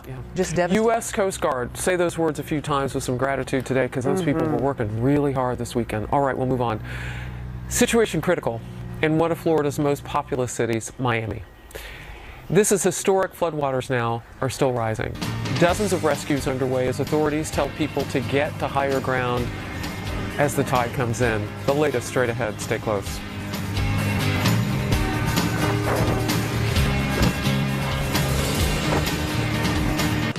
Andre is an air traffic controller. When it comes to planning the best routes, nobody does it better. He's also a championship-winning football coach. Look at that formation. But when it comes to mortgages, he's less confident. Fortunately for Andre, there's Rocket Mortgage by Quicken Loans. It's simple, so he can understand the details and be sure he's getting the right mortgage. Apply simply, understand fully, mortgage confidently. Pack for any occasion with Joseph A. Bank Super Tuesday sale and save up to 70% store-wide. Executive suits $199. Best-selling traveler shirts $3 for $99. Plus, take an extra 50% off clearance items. The Super Tuesday sale, only at Joseph A. Bank. I'm Chris, and I lost 120 pounds on Nutrisystem. Listen up, guys. Want to shed a few pounds? Got a beer belly going on? Can't fit into your pants? Then you need Nutrisystem for men. I'm Essex, and I lost 43 pounds on Nutrisystem. I'm Trevor, and I lost 60 pounds on Nutrisystem. Lose 15 pounds and 7 inches in your first month. Lose weight fast. Money back guarantee. Real guys, real results. I'm Michael, and I lost 50 pounds on Nutrisystem. Put down the pie, pick up the phone, and get with the program today. Get 1 week of all new Crush bars free and 1 week of Turbo Shakes free. The food is delicious. If you're like me and you like to eat, this is what you get to do. This is perfect for men, especially guys who don't want to cook. So get off the couch, call or go online in the next 2 minutes, and we'll even throw in FedEx shipping free. Lose 15 pounds and 7 inches in your first month. It's not that hard. You eat the food, you lose the weight. Go online or call 888-605-SIZE to get Nutrisystem for Men with bars and shakes free. Hi, so I just got off the phone with our Allstate agent, and I know that we have accident forgiveness. So the incredibly minor accident that I had tonight. 4 weeks without the car. Okay, yep, good night. With accident forgiveness, your rates won't go up just because of an accident. Switching to Allstate is worth it.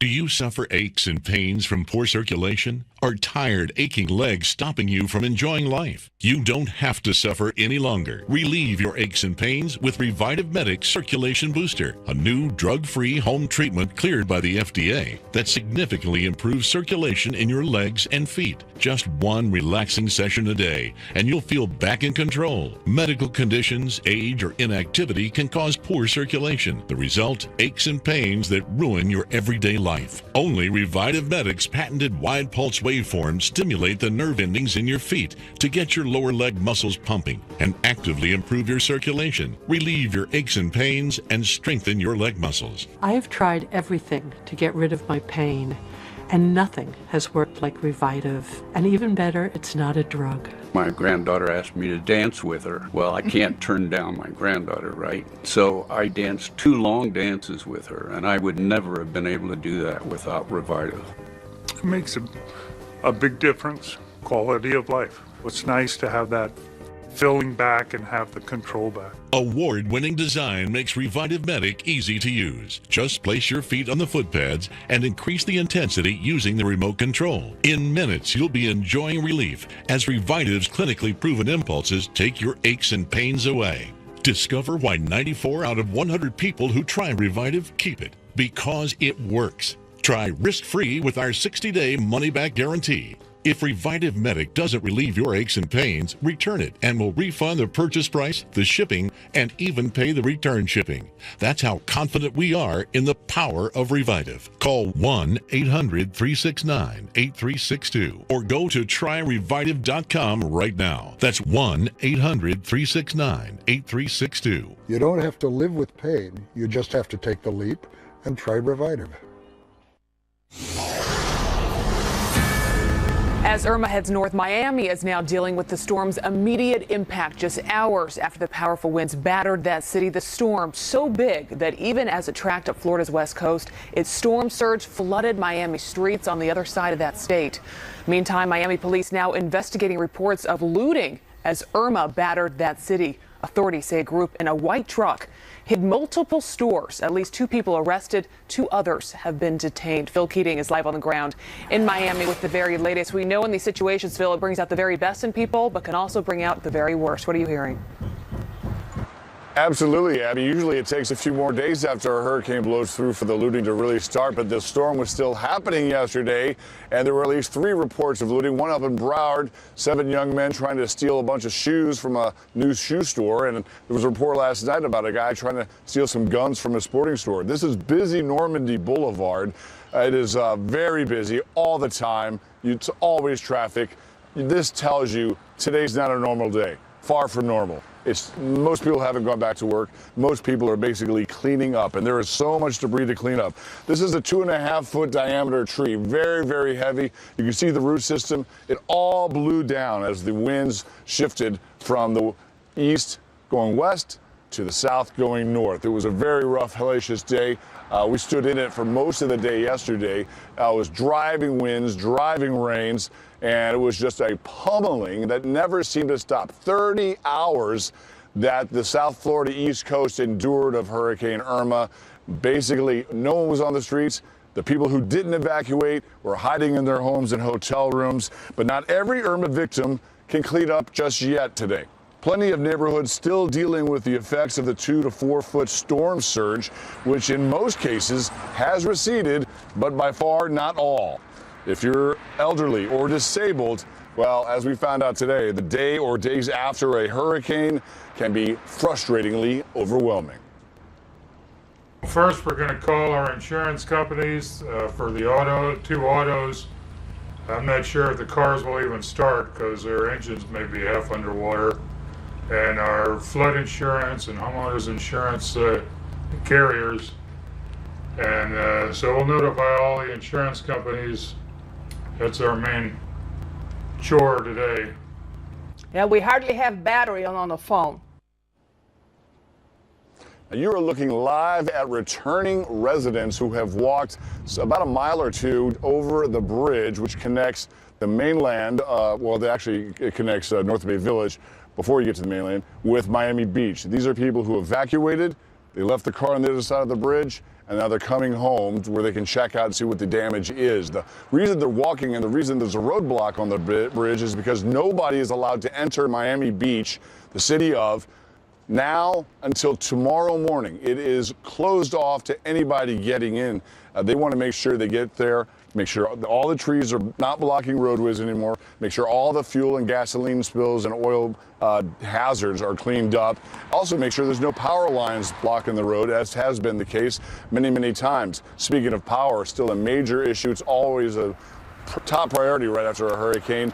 About 1.5 million households and businesses in Broward and Miami-Dade County currently without power. So you take 2 people living in each place, that's, 3 million people in South Florida still without power. But Florida Power and Light has 17,000 crews all out and about, 17,000 people, and they are working fast. We've seen it ourselves this morning. They go in, they take care of what they do, get the power restored, move on to the next project. Same with the trees. This whole road was blocked because the storm surge was all over the road. Abby. All right, Phil, yeah, this is the emotional part. Everyone walking around, seeing what was left of many of their homes. Phil, thank you so much, live there on the ground in Miami. I want to bring it out to the couch now. We're talking about, the emotions of this and what people go home to, but also the power, right? I mean, Harris, you were just telling us the commercial break is now reported that 65% of the state of Florida now without power. 6.5 million people, and it's not just the electrical power, as Melissa and I were talking about. It's the life inside your house without utilities. Wow, that's Orlando. Everybody, look at your screen. You want to know about the power of a storm? Remember how Bill Hemmer said that they were lucky? Wow. What does it take to move something that's been in the earth for that long onto the ground? Yeah, and to shear That's amazing. it in half. Hey guys, I want to get this in because this is coming from Charleston County, South Carolina, from their Twitter, from the emergency management Twitter. Charleston's under a tornado warning right now. They have suspended all EMS operations because of high winds. They are under a high wind bridge advisory condition red now, and so you've got that tornado warning in effect in Charleston as this beast of a storm, Irma, now a tropical storm, moves on northwest. Yeah, it's so important to take those warnings seriously. We're seeing now the aftermath of what happened in Florida, what's still going on in Florida, and what happens with these amounts of winds. I mean, you have shattered windows, you've got construction cranes falling down, the size of those trees. I mean, there's a reason why they're saying get out of these places. I have no clue why someone would say, I have an idea, let's leave the crane up. I mean, you're about to get hit by a hurricane. I was thinking about that on Saturday as I was watching some of those pictures. I don't think it's that easy. I don't think it's that easy. I don't think it's that easy to get the crane down. You know what? Okay, but you are the money person on the couch. I think some of the decisions are also made because of dollars. And I only say that because I heard people talking about how they didn't want to take them down. I guess. I mean, a lot of those cranes are assembled in place. They're carried up to the top of a building and then they're assembled up there. It is very hard. It is very expensive to move them out of the way. Of course, you can't balance that against the loss of life, which is what really matters. I think one of the things that's most astounding about this, though, is you never know exactly where the storm is going to go. So everybody sort of bets ahead of time. We thought I'm going to be okay. It's not going to be in our area, and we are always surprised afterwards by where it got hit. Well, the people from Miami went to Naples. I had the mayor tell me that on the phone Saturday night. And then they were forced to evacuate. All right, well, this is clearly not over yet, as you're saying, Harris. It is moving upward. It's still a very, very strong storm. So Tropical Storm Irma pushing northward, as we've been talking about, over Georgia now after devastating the state of Florida. Why the threat is still far from over. The latest details on that right after the break. Stick with us.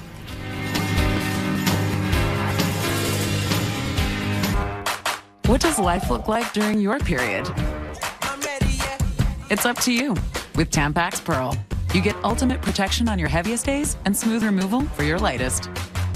Tampax Pearl and Pocket Pearl for on the go. What's that? P3. Planters, nuts, jerky, and seeds. I like variety in my protein. Totally. So I got this. Trail mix. Oh. Empty. P3 Snacks, the more interesting way to get your protein. Need deep, long-lasting pain relief? Try Salon Pause Deep Relieving Gel. 3 powerful medicines penetrate and treat pain for up to 8 hours. Need faster relief? Try Salon Pause Jet Spray. Works on contact, freezing pain fast. Salon Pause. Mesothelioma, it's all we do. With 7 offices across the country, we are large enough to take on big corporations. Let us come meet with you. Call us at 1-800-500-1895. That's 1-800-500-1895. That's right, keep rocking. The SiriusXM free listening event might be over, but you can turn us back on with packages starting at $6.99 a month plus fees. Just visit SiriusXM.com/GetSXM to keep hearing all the things that make you love taking a long way home. So visit SiriusXM.com/GetSXM or call 1-844-479-6669 to turn us back on and up. Irma's destruction. As the historic storm continues its deadly path, we have up-to-the-minute reports. Stay with our must-see coverage tonight. Identity theft can happen to anyone. My savings account and my checking accounts were both drained. All of my money was gone. I could not believe that somebody would steal my tax refund. It made me angry. She had my social security number, and she was able to make a purchase for $8,000. Today's technology makes identity theft easier and easier. If you use a smartphone, shop online, use public Wi-Fi, or fill out forms or applications, you're at risk. There's a new victim of identity fraud every 2 seconds. 1 in 4 people have already experienced it. Is there anything you can do about it? I called LifeLock. Millions of people have already become members. LifeLock's proprietary technology scans hundreds of millions of transactions each second to spot threats to your identity. If we detect your information being used, you get an alert. If you have a problem, a U.S.-based restoration agent will work to fix it. And you'll be covered by LifeLock's $1 million protection package, including lawyers and experts if needed, and reimbursement of stolen funds and personal expenses up to the limits of your plan. You have this whole team of people on your side, and you know that you don't have to go it alone. And unlike free credit monitoring that just monitors your credit, LifeLock detects and works to fix identity theft. LifeLock, they're not just going to monitor your credit, they're going to be there to help you afterwards if something happens. Join today for as low as $9.99 per month and get 60 days risk-free with promo code LL60. LifeLock members get identity threat detection and alerts, a dedicated U.S.-based restoration agent assigned to your case, and you'll be covered by LifeLock's $1 million protection package. Start your membership today. Enroll in minutes. Having LifeLock, we didn't feel like victims anymore. LifeLock. Call 1-800-261-9150 or visit lifelock60.com. Use promo code LL60 to get your 60 days risk-free and a free shredder with annual membership. Call now. Breaking news coverage of Tropical Storm Irma now. She's pushing northward after relentlessly battering Florida. The massive storm is causing record flooding in Jacksonville, the high tide in about an hour and 6 minutes. We've been telling you that. It's left millions of people across the state, 65% of the state of Florida now without electrical power. Georgia bracing for more impact. Jonathan Seri is in southern Georgia. Jonathan? Hi, Harris. Right now we're experiencing some heavy rains. There's a bit of a lull in the wind, but occasionally we get some gusts. Nothing approaching hurricane or even tropical storm force, but enough to down some of the tall pine trees here that's causing some power right downtown Tifton, Georgia. You can see the storefronts are all dark. Power's been knocked out to this part of Tifton. This morning we woke up to no power in our hotel, went out at 5 a.m., but then came back a few hours later, so it's very spotty. But this storm is affecting the entire state. Governor Nathan Deal declaring a state of emergency in all 159 Georgia counties. On the coast, the issue is storm surge. They had to temporarily close down the Highway 80 causeway linking Tybee Island with the mainland. And then in Atlanta, they're worried about downed trees from the heavy winds and also crosswinds in the airport. In fact, Atlanta-based Delta Airlines canceling approximately 900 flights today, and MARTA, the Rapid Transit Authority in the Atlanta area, canceling all bus and rail service today. So this state is taking Irma very seriously, Harris. Absolutely, and just north of you, of course, they're getting ready for tornado warnings as this thing moves in. Stay safe, Jonathan. Thank you. We'll be right back. Will do. Stay with us. On April 4th, the world's largest investment bank purchased $300 million of gold for their own account. What do they know that you don't? Investors are snapping up gold. This commodity is on the verge of an epic comeback. Gold and silver, opportunity of a lifetime. You're seeing a lot of very big, very smart money moving the precious metals. They get it. They know what's coming. Call now and get this exclusive video. See why banks, billionaires, and financial experts are buying gold. The richest guys who know what they're talking about, like Dalio and those guys, they're shifting into gold now. Call Lear Capital at 1-800-452-5050 for your free video and special report, Banks, Billionaires, and Plan B. First-time callers receive this revolutionary gold note. It's a 1/20th gram of pure gold pressed into a paper-thin dollar-sized bill. Everybody should have gold in their portfolio. Get your free information and ask how you can receive up to $600 in free gold. Call 1-800-452-5050. It's the flooring sale you've been waiting for. Empire Today's half-price sale. Get $2,400 of flooring for $1,200. $5,200 for an amazing $2,600. That's half the price of your entire purchase. Shop for carpet, hardwood, tile, vinyl, and laminate right from home and have it professionally installed. Don't miss Empire's half-price sale. Schedule now. 800-588-2300 Empire. Today. Do you have a life insurance policy you no longer need or can't afford? Now you can sell your policy for an immediate payment. We bought life insurance when our kids were young to protect their future. Our youngest just turned 40, and we no longer needed the coverage. That got us to thinking about letting our policy go. So I did some research and called Coventry Direct. I learned that you could sell all or part of a life insurance policy, even a term life policy. Turns out, people have been selling policies like ours for the past 15 years. Who knew? We sold our policy. Now we have money to help with the medical bills. And to add to our retirement. If you have $100,000 or more of life insurance, you may be a candidate to sell your policy. Call 1-800-471-6800 or visit CoventryDirect.com for a free information packet. 1-800-471-6800. Coventry Direct, redefining insurance. Hi, I'm Barry Sloan with NewTek, your business solutions company. Does your business need money? Whether you need $10,000 or $10 million, you can count on NewTek, the nation's largest non-bank government-guaranteed lender. NewTek can help your business expand and grow. With a simple phone interview, we can pre-qualify you in just 48 hours. And with rates as low as 6%, you can see why so many businesses turn to NewTek. To see how easy getting a loan can be, contact NewTek, your business solutions company today. Wouldn't you like to be out on the rolling sea with only the sky above? Hey, Grandpa. Hey, kid. Really good to see you. You too. You told Grandma you were going fishing again? Maybe. The best things in life keep going. That's why I got a Subaru too. Introducing the all-new Crosstrek. Love is out there. Find it in a Subaru Crosstrek.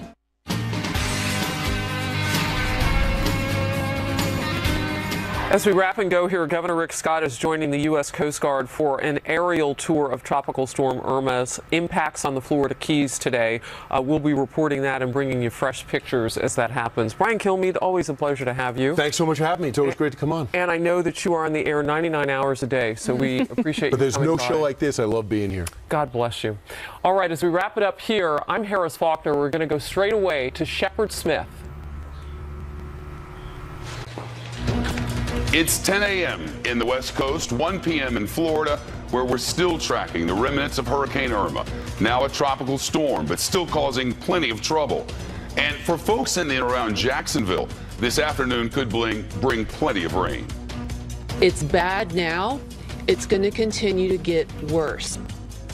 And a major flooding threat in a metropolitan area that's home to more than 1 million people. Across Central Florida and South Florida, we're getting an idea of the damage Irma left behind. More than 60% of the state has no power. Many who evacuated still have no idea what happened to their homes. We're tracking the destruction. And we're still waiting to hear just how bad it is in certain parts of the Florida Keys. The Governor Rick Scott headed there to assess the damage after a warning of a humanitarian disaster from local officials on the ground. Let's get to it. Now, Shepard Smith reporting live from the Fox News Deck. And first from the Fox News Deck this Monday afternoon, a weakened but still powerful Irma is moving into Georgia after leaving destruction in parts of Florida and the Keys. More than 7 million homes and businesses now have no power in multiple states. As forecasters warn, conditions in areas all across Florida will remain dangerous and life-threatening. The flooding in Jacksonville has already reached record levels, and the water is still rising. Sheriff's officials say if you're living in a high-risk area, get out now. If that's not an option, they say, people need to find a house with a second story. The National Weather Service reports floodwaters could rise to epic levels as much as 6 feet above a normally dry land. Jacksonville's mayor said today the flooding today is unlike anything he's seen before. If you need to get out, please put what represents a white flag, anything white, somewhere on your house that can be viewed visibly from outside. We have search and rescue teams ready to deploy. More in a moment on Jacksonville. We just got this drone video showing the extent of the damage and flooding in Naples. This isn't far from where the storm made its second landfall yesterday afternoon. All across the Florida Peninsula, utility officials say some people could be in the dark for weeks. The storm made its first landfall in Cudjoe Key yesterday as a Category 4 hurricane, leveling homes and businesses there. Wind gusts reached 130 miles an hour. A local official says the destruction in the Keys and some parts of it is a looming humanitarian crisis, and that's a quote. He said, quote, disaster mortuary teams are headed to the Keys, apparently to help with identifying victims. One person who rode out the storm in Summerland Key said it sounded like a war, as if explosives were going off. Local officials in the Keys say there is no fuel, no electricity, no running water, no cell service. They say supplies are running low for many people. Another person who stayed behind in Key Largo said the waves were coming right into his home. We were on a house down the road, a hurricane-proof house, but it was very windy and the waves were coming in the living room of the downstairs. We're sad, but we'll make it. It's a good spirit. Irma downgraded to a tropical storm over Florida, but forecasters say it's still packing winds near hurricane force as it moves up and into the state of Georgia. The National Hurricane Center reports that tornadoes are possible today near Georgia and South Carolina coasts. Hundreds of thousands of people under mandatory evacuation orders in Georgia, Alabama, and the Carolinas. Peter Ducey is live for us in Jacksonville. I want to get to him. Peter, what's this? Apparently it's still wet. It's really wet, Shepard. This is Bay Street, 2 blocks in from the St. Johns River, and I was just checking out when you were coming to me.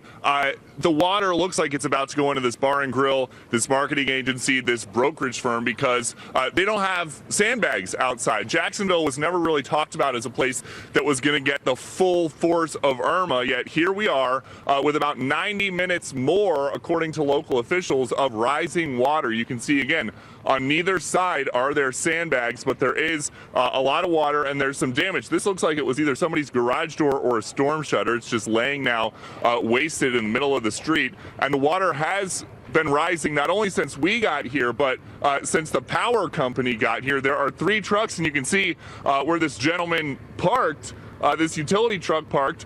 The water is already rising to the point where it's going to be tough for him to get back in. So you look further down here, and actually, Craig, could we take it off the sticks just for 1 second, just to come down to look at this hotel? You can really get a sense of how much the water is still coming in when you look down at the Hyatt Regency, which I'm told by somebody who answered the phone is closed indefinitely. They may not be open until Friday, but you look through the St. Johns River is basically out of sight on the other side of that hotel. That is a riverfront hotel, but obviously the river is now on the wrong side of it. You can see, if you look to the right near the stop sign, some parking meters are almost completely submerged. And again, the water is still rising. The Jacksonville mayor said this morning that the water could still be rising 4 to 6 more feet.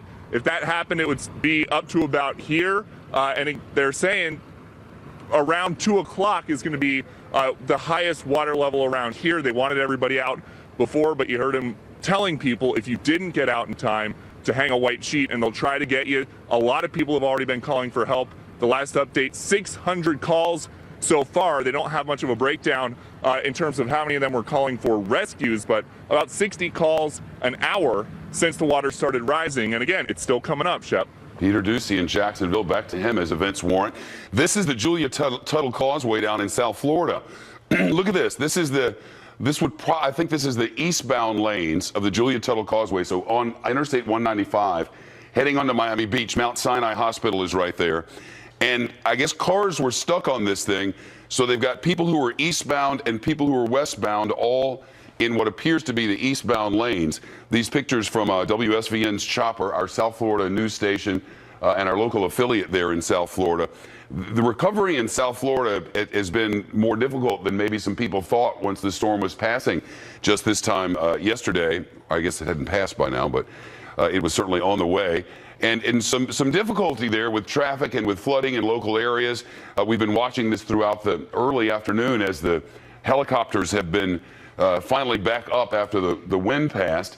In Collier County, Florida, our local station, Fox there, has been interviewing people on the roadways as well, and where they have some damage, that's the Naples, Immokalee, Estero area, and where I think the biggest effects of the storm right now are where our own Peter Ducey is up in Jacksonville. You said this could get up 4 to 6 feet. I see the wind still howling there, Peter. The wind is howling, and Shep, the mayor, when he described this, he said this is a Category 3 surge. The storm didn't hit as a Category 3 here, but you look, the water, Shep, it looks like you're standing on the banks of a bay or of a river or of the ocean. It is coming in with so much force, and again, the level is still rising. We've been here about 90 minutes so far, and the water has moved a couple of feet. We haven't really seen a dramatic rise in terms of how deep it is here, but again, this is just one spot. There's a lot of places for the water to go. That is not the case. That is not what they're expecting in every residential area. There are a lot of residential neighborhoods that they want people out of. Businesses don't seem to be that much of a problem because we have been driving all around and it doesn't really seem like there is anybody that's open, and the only people that are really out are a handful of police officers and some curious folks who came out as soon as the rain stopped. But we don't really see anything open, so business is not the big concern in terms of getting people out to safety so that they don't need to be rescued. That is residents. And while the safety of business owners or customers may not be much of a concern right now, and you can see the wind really just whipping this water up, and as we know, it's not just water. There's a lot of stuff on the street that's now in this too. But there's going to be some serious damage because I was peeking a little bit earlier. The water isn't into these places just yet. But you would have to think that it's only a matter of time until it starts seeping in because, again, no real protective measures taken because Jacksonville was not ever mentioned as one of the places that was going to get a lot of damage. And this is actually the first emergency responder that we have seen come through here. I have no idea where he may be going. It doesn't look like there's a ton of urgency right now. As a truck leaves, this pickup truck, we saw these gentlemen pulling a stranded car out just a few minutes ago. Somebody who went in where the water was too high. It looks like the water may be too high for the Jacksonville Fire Department as well right now. Peter Ducey in Jacksonville, where they just recorded, got the lights back off. They just recorded a 52-mile-an-hour wind gust there at Jacksonville Beach. Let's get to the mayor of Jacksonville Beach, Charlie Latham, who's lived there for 50 years and says he's never seen anything like this. Mr. Mayor, how are things this afternoon? Well, we're hanging in there, Shep. We're not as bad as South Florida, but we've certainly got our work cut out for us. What is the immediate concern? Well, right now we have as Mayor Curry said in Jacksonville, we've got a historical flood in the area. In all my years of Jacksonville Beach living, I've never seen anything like this before. We had 27 inches of rain in 24 hours, and so 27 inches of rain. That was not the prediction for anyone. No, sir, it wasn't. And that, if you look at any reservoir, if you look at any lake or retention pond, they just all have flooded into the streets. So we've got massive flooding in our residential and business communities. Are people ready for this? Well, we were as ready as we could be. And I'm proud to say that we were able to keep our sewage and water online during the storm, which means there's no boiling requirements and that they can have immediate use of those facilities. But our electric our customers are down about 90%. So we've got a significant amount of work to get done. And we have last year at Matthew, Matthew, we had a significant breach of our dunes and had to pay $7.5 million to rebuild them, and only finished a couple of months ago. And I'm happy to say it looks like they held up pretty well. What are you telling residents of Jax Beach this afternoon? Right now, we're telling them to stay inside while we continue to do our damage assessments. We've got our own utility company here in Jacksonville Beach, so we want to make sure that there's no electrical issues or concerns. We want to do our very best to clean up the roadways so that there's no potential traffic issues or stranding issues with deep water. And then as soon as we can get that done, we'll coordinate with the city of Jacksonville and open the bridges to bring folks back home. The Jacksonville Beach mayor there with us, Charlie Latham, who's lived there 50 years and never seen the likes of this. Mr. Mayor, it's good of you. Thank you. I want to go back to Miami now. See these signs? Alton Road, MacArthur Parkway, and they've got this blocked off. It turns out this is people trying to return to Miami Beach. And they'll only let you in if you have a driver's license that says, I live on Miami Beach. Otherwise, they turn you around. And that was the reason for what they would have called yesterday contraflow. Allowing people to come in is just not something they can do. Remember, they had shut down Miami Beach until noon today. At very least, they weren't going to let any residents get back in there. And afternoon, it's now, 1:15. So people are trying to get back into Miami Beach, but everybody can't get in there. You have to live there to get back in there. They're very worried about keeping law and order, something that they feel like is very important. Some live pictures now we're getting from Hard Rock Stadium. This is the former Joe Robbie Stadium. That it isn't called that anymore is a matter of deep wounds for me, so we won't get into that. But Hard Rock Stadium, they now call it, where the Dolphins play. Some serious damage up there to the roof. They're working to assess how bad that damage was and what they're going to do about returning to football in the western part of the county there where the Dolphins play. So there's a lot to watch this afternoon. Down in South Florida, it's damage assessment. In the Florida, and trying to get the power back on. Down in the Florida Keys, they're working to make sure all their bridges are structurally sound, that eventually get their electricity back up and running, and to find out if there's anybody they have been able to find who actually needs help. In Southwest Florida, they're trying to get everything back up and going. And now this is from one of the local airports in the Miami area. This is Opelika Airport, where WFOR's chopper, our network news service affiliate there, is flying. And you can see a bunch of planes overturned there on the tarmac. And so as I mentioned, the choppers have only been up for a short period of time. You can only put them up when the winds are when the winds are safe. So we're starting to see all the damage across the region, and we have like 4 or 5 choppers that are flying to which we have access, and we'll take you to those throughout this news hour. I'm Shepard Smith in New York with continuing coverage of the devastation of Irma, and it continues right after this. For the holidays, we get a gift from Mom and Dad. And every year we split it equally. Except for one of us. Write them a poem instead. And one for each of you, too. Oh. That's actually yours. That one, yeah.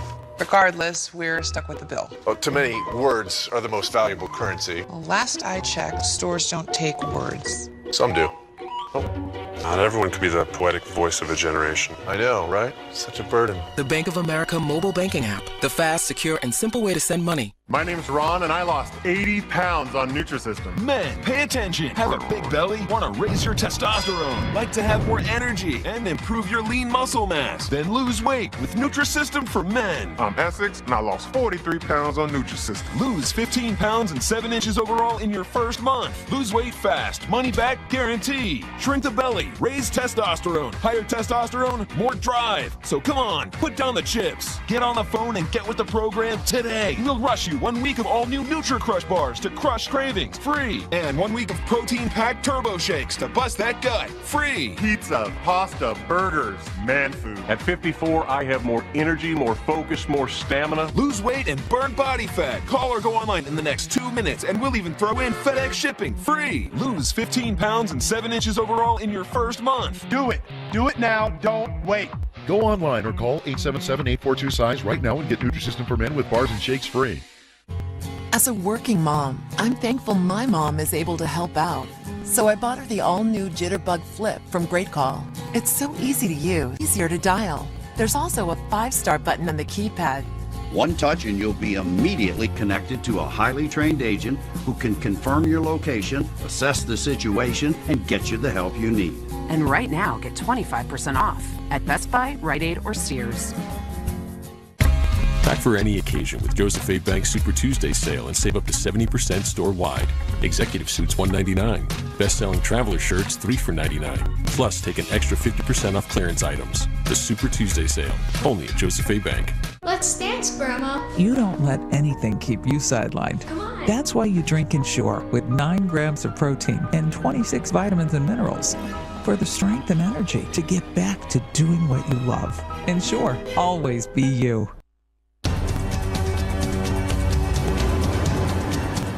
16 minutes past the hour. Local coverage now. Fox 4 News in the Southwest Florida area. This is Collier County, which is Naples and Marco Island, that area. Let's listen. Road. We're up about a foot from ground level to where I am now, but it actually goes up to about 18 to 20 inches as you continue down this road. Looks more like a canal, as you can see. Water really pushing into people's property and kind of pushing it to the limit. But that's kind of been the case here because they got so much of that water surging through the night. And again, a very hairy situation to say the least. And one of the neighbors in the area in San Carlos Park, nice enough to join us now, Brenton Gore. Brenton, I guess your home, as you explained to me off air, was about 3 feet on cinder blocks. Is that correct? Just tell me kind of what was going through your mind, because as you explained before, tell me this type of scenario that you were seeing unfold that you had not seen ever before. No, definitely never seen it this bad before. The water levels and stuff. I was just hoping it would all be there, and I knew we were in a safe place, so I wasn't that worried about the house. But I came back and it was all good. Well, let's get back to, this kind of the historical nature, at least for you, in the 12 years that you've been here. You bought this home 12 years ago, right after Charlie, I think in 2006 you said you bought it, or correct. 2005. Just maybe explain, you might have been in close situations in the past, but really nothing this close. No, nothing this close. I'm born and raised here in Bonita Springs, so I'm not far from here. But no, I've never seen water levels like this in the rain and the wind. I was here through Charlie and some of those storms, but this is by far the worst I've seen yet. Right. But some of your neighbors on this road, not so lucky. Maybe explain that. You went down a little bit further, maybe. Yeah. So Charlie, just to give you a frame of reference, to the right of your screen, Charlie's house is actually the second one on the right of your screen, but he was actually talking about a neighbor's house that's a little bit further down the road on the left-hand side, and maybe kind of explain what he's dealing with right now. Well, it flooded all inside of it, and the septic backed up in there in the house, and it's just a mess. Yeah, and this is the time when you see these types of things hit some of your neighbors and people that you're close to, and maybe you're lucky enough to not be affected. This is when communities come together. Maybe explain folks helping them out. Well, we're all good. I have a generator on at my house, and I have a cord going to the neighbor's house so they can charge their phones and all that kind of stuff, and we all just kind of work together and. Good. I got a lot of good neighbors. And neighbors like the one we're talking about is going to need a little bit more help from you guys. Yep. When the water goes away, we'll help them. Right. Okay. See at the bottom of the screen there that it says Collier County. This is actually in a small, I would say town. It's really a community called San Carlos Park. That's just south of Fort Myers and Naples, just north of Bonita Springs, between U.S. Highway 41 and Highway 70 and Interstate 75. Really right across, sort of right across the interstate from Florida Gulf Coast University. At any rate, local reporter there from our Fox station in the Southwest Florida region, showing the locals around. They talked about Hurricane Charlie. That was back in 2004. Hurricane Charlie slammed into Captiva Island, not too far from there, and as a Category 4 storm did a heck of a lot of damage, and the locals refer to that as their bellwether, or they did until today. To the Florida Keys now, police blocking vehicles along Highway 1, the main overseas highway there, the only way in and out. Officials are not letting anybody back in until engineers can inspect all the bridges and tunnels. Of course, our Adam Housley wrote it out there in Key Largo, and he's looking around at the destruction today. Hey, Adam, how are things? Shepard, pretty bad in a lot of parts of the Keys, especially here at Key Largo, all the way down. We got to the mile marker in the 50s, and all on the ocean side is pretty beat up. This man over here we just met. You're okay, you said, right? He just came out of his trailer in the back. You're obviously okay. Everybody else okay back there? How many houseboats were destroyed in here? How many homes? How many were in here? 3, 4, 5, 6, 7, 8. Okay. Well, I'm glad you're okay. Be careful. There are 8 8 houseboats back here, Shepard. We were here on Friday. There was one sitting right here. There's some viewers. We tweeted it out for Fox News. On the side it said, "Hey, Irma, hold my beer." That's all that's left of it. I don't know if it's a roof or the floor. The people that started your show that talked about the water in their homes, they were down the street over here. We met them this morning, and he talked about having waves at about 6 feet inside his living room, and they went up to the second story. To my right over here, this is the destruction you'll see all up and down the ocean side, Shepard. Boats on top of boats, boats into homes. That one there is broken in half, and as you can see, back up on the shore. The man back there we saw a moment ago just walked up, said there were 8 houseboats in here. Now I can only make out 1, 2. I guess that's a houseboat there. I'm not sure if that was the same type, but you can see the destruction all down the coast is pretty extensive on the ocean side. On the bay side, which would be the west side of the Keys, you see mostly just wind damage and trees down. On this side, you got the storm surge as well. And we know this, the hospital still isn't open. They have to assess that. They're not doing any emergency services. There's no ambulance services. That won't be for some time. The Sheriff's Department's getting out, but they're just trying to find out which roads are passable. Once they do that, the Army Corps is going to come in and start moving out, a National Guard start moving out the trees and the debris to be able to check on people. They're checking the bridges, so right now no one's allowed back on the Keys, and if you have a chance to get off, they won't let you come back.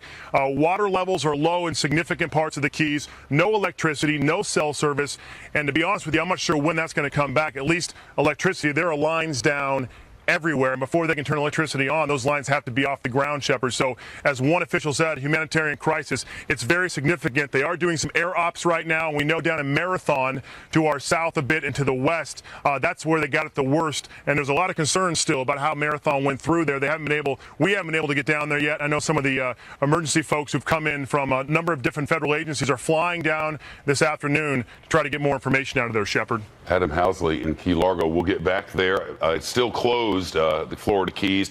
Look at this new drone video that's just come into us. This is from East Naples. So Naples, of course, down in Collier County. Naples is the second place, really, that the storm hit on the southwest Florida coast. Remember, it came ashore at Marco Island somewhere in the 4 o'clock hour Eastern time yesterday afternoon. Then due north of Marco is Naples. Our two people, Griff Jenkins and Steve Harrigan, were in Naples when it hit. And this is East Naples, the other side of Interstate 75, so inland from Naples proper. And this is video that we shot with our drone down there once the winds got to a point where we could do that. This is obviously a manufactured home community, and there are a lot of those in Southwest Florida, mostly inland.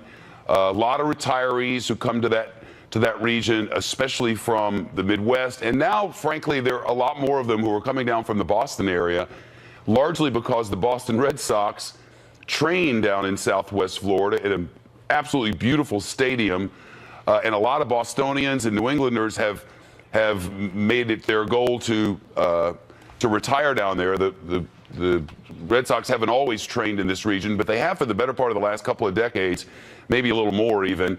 And so now New Englanders come down there, and a lot of these people, I'm sure, are New Englanders and Midwesterners who have traditionally come to the Southwest Florida coast as snowbirds, and then later as year-rounders once they're in retirement. And just a horrible mess, you know.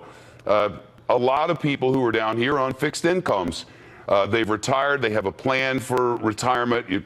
Homes cost a little more in the Northeast, and you save up and you make a plan, and you decide to live in one of these manufactured home communities once you retire. And there's not a lot of extra money to go around. There are a lot of bills, and you just hope that everybody down here has insurance, because I'm not going to guarantee you, but it's a very, very good guess that a lot of these people are elderly folks who've retired, and we're so thankful not to see just complete destruction here.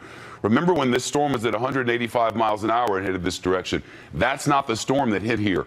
When it hit in Naples, it was between 110 and 115 mile an hour maximum sustained winds.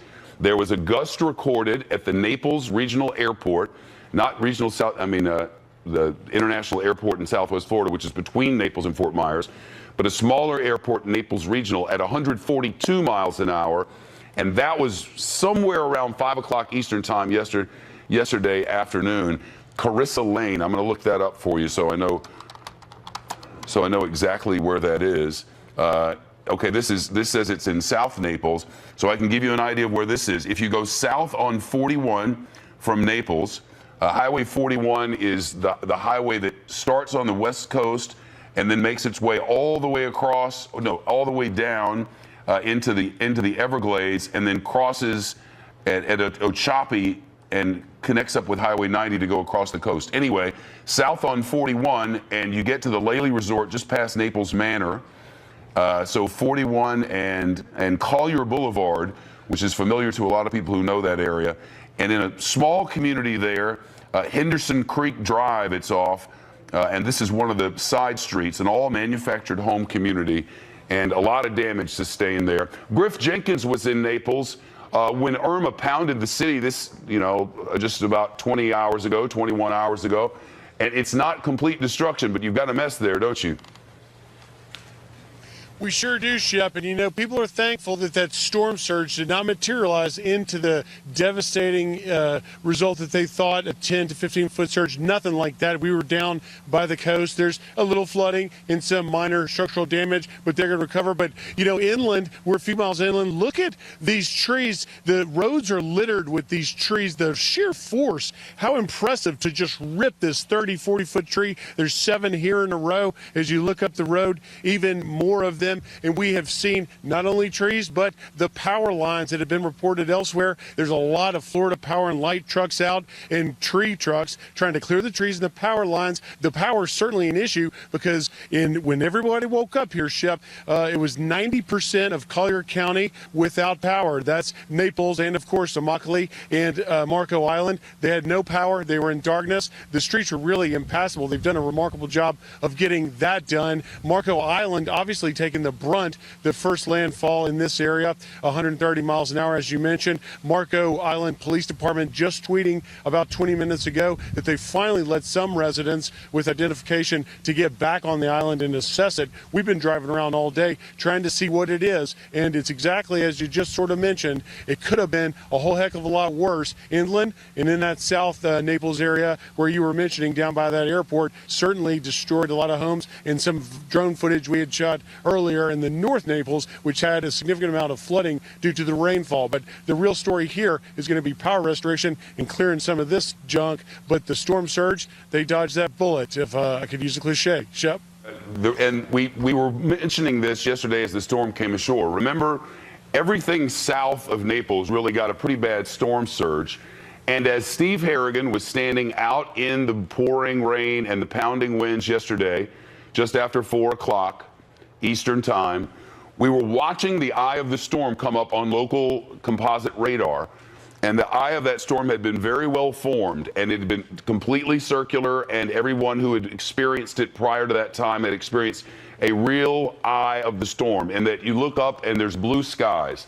But after it crossed over Marco Island, which is 35, 40 miles south of Naples, we were watching it, and the lower part, the back half of the eye, started to fall apart. And then inside the eye of the storm, it looked like there was clouds or something. So maybe it was going through an eye wall replacement. We're not really sure. But the back half of the eye, which is normally so strong and brings in and allows for these, for the storm surge to come in, for some reason that the back of that wall broke down, and we were watching it as it was happening. We could see the eye going over where Steve Harrigan was, and we're like, you should be experiencing the eye of the storm now. And it was quiet. It was drizzling just a little bit. And Steve's like, I've been in eyes of storms. This isn't like an eye of the storm. The sky's not blue. The rain hasn't stopped all the way. The winds are mostly nothing, but there's something strange about this. And we looked on the radar, and it was like, there it is. The back end of the eye has collapsed, at least for the moment. The hope was that might mean going forward, the storm wouldn't be as bad. Alas, that was not the case. Some new drone video coming in on our feed, and I'm watching it. This is out of Marco Island. And there's the new video. This is out of Marco Island. Remember, Marco Island is a place. First, the storm hit at a little bit past 9 o'clock in the morning Eastern time in Cudjoe Keys in the Florida Keys, which is something like 100 miles south of Marco Island with just water in the middle. And if you look at the tip of Florida, the Keys jut off to the left as you look at a map. And due north of where the storm came over is Marco Island. And the storm had been moving north-northwest at that point, and it took a jog to the north. And the question was, is this just a one-time bobble, or is this storm now moved to the north? And the National Hurricane Center sent out an advisory. We believe it's made a move to the north, and we believe it's headed directly towards southwest Florida, which means Collier County, which means Marco Island and Naples. And the National Hurricane Center was exactly right. For the next 4 hours, the storm continued on a due north trek and then went straight up over the water there and slammed right into Marco Island. And this is Marco Island, residential sections of Marco Island, according to my producers in the booth. I'm not there to know where they flew this drone, but the producers tell me this is Marco Island. So the worst of the eye was at Cudjoe Key. That's where it came up ashore as a strong Category 4 hurricane. By the time it got to Marco, the winds had diminished a little bit. And by 4 or 5 in the afternoon, 4 o'clock I think it was, and we were down to a Category 3 storm, but a very strong Category 3 storm. Still a major hurricane capable of really widespread destruction and a huge storm surge. And you can see there is a lot of damage to roofs here in the Marco Island area. You can see a lot of shingles on the ground and that sort of thing. You expect shingles to fly off in Category 2 storms. And we were talking not Category 3, you expect a little more damage. In Category 2, you expect shingles to be on the ground. And we were speaking to the mayor of Marco Island yesterday, moments after the storm came over. He still couldn't go out, obviously, because the winds were so strong and the rains were still pounding. But he had a lot of questions about what would happen with a bunch of homes in Marco Island that were built before Hurricane Andrew. Remember, Hurricane Andrew back in the 90s helped them rewrite the housing codes, the building codes in South Florida, and really across the state, because they found out what it was that a very, very strong storm could do. They rewrote some of the construction codes, but a lot of the homes on this island, Marco Island, were built before then, and the mayor himself was worried what exactly that would mean. And now we're learning, because the drone is up and we can see that there is some damage to even to these taller buildings. I wouldn't call this a high rise, but looks like it's 5, 6 or 7 stories tall there. And while we're looking at this new drone video from down in southwest Florida, we're seeing new damage from the upper Keys. Remember, the brunt of the storm was down in the middle Keys in Monroe County, around Cudjoe Key, Plantation, down in that area. Well, now 7 Skyforce is flying over the upper Keys. 7 Skyforce is the chopper for our local station, WSVN 7 in South Florida. The road just washed away. And now the correspondents there and the anchors are talking about where exactly this is. This is Sugarloaf Key. Let's listen to local coverage. We're going to see more of those pictures as the day goes on. Yeah, asphalt just peeled off. That shows you the intensity. So if you're just now listening to us, because the majority of you are listening to us, or maybe you're looking at these pictures with us, what we're looking at is some of our first look at the damage of the upper Keys. Broward County, we've heard all throughout the day, seemed to have fared pretty well. Broward County is Fort Lauderdale and Hollywood in that area. Then you go south to Miami, then south into the upper Keys. Listen. Florida Keys, and a lot of us, over 80% of us in South Florida, do not have power. Pardon me, go ahead. We have a resident on the phone right now from Isla Mirada, awesome. Jack Garcia. Jack, if you can hear us, first off, where are you? Are you on Isla Mirada right now?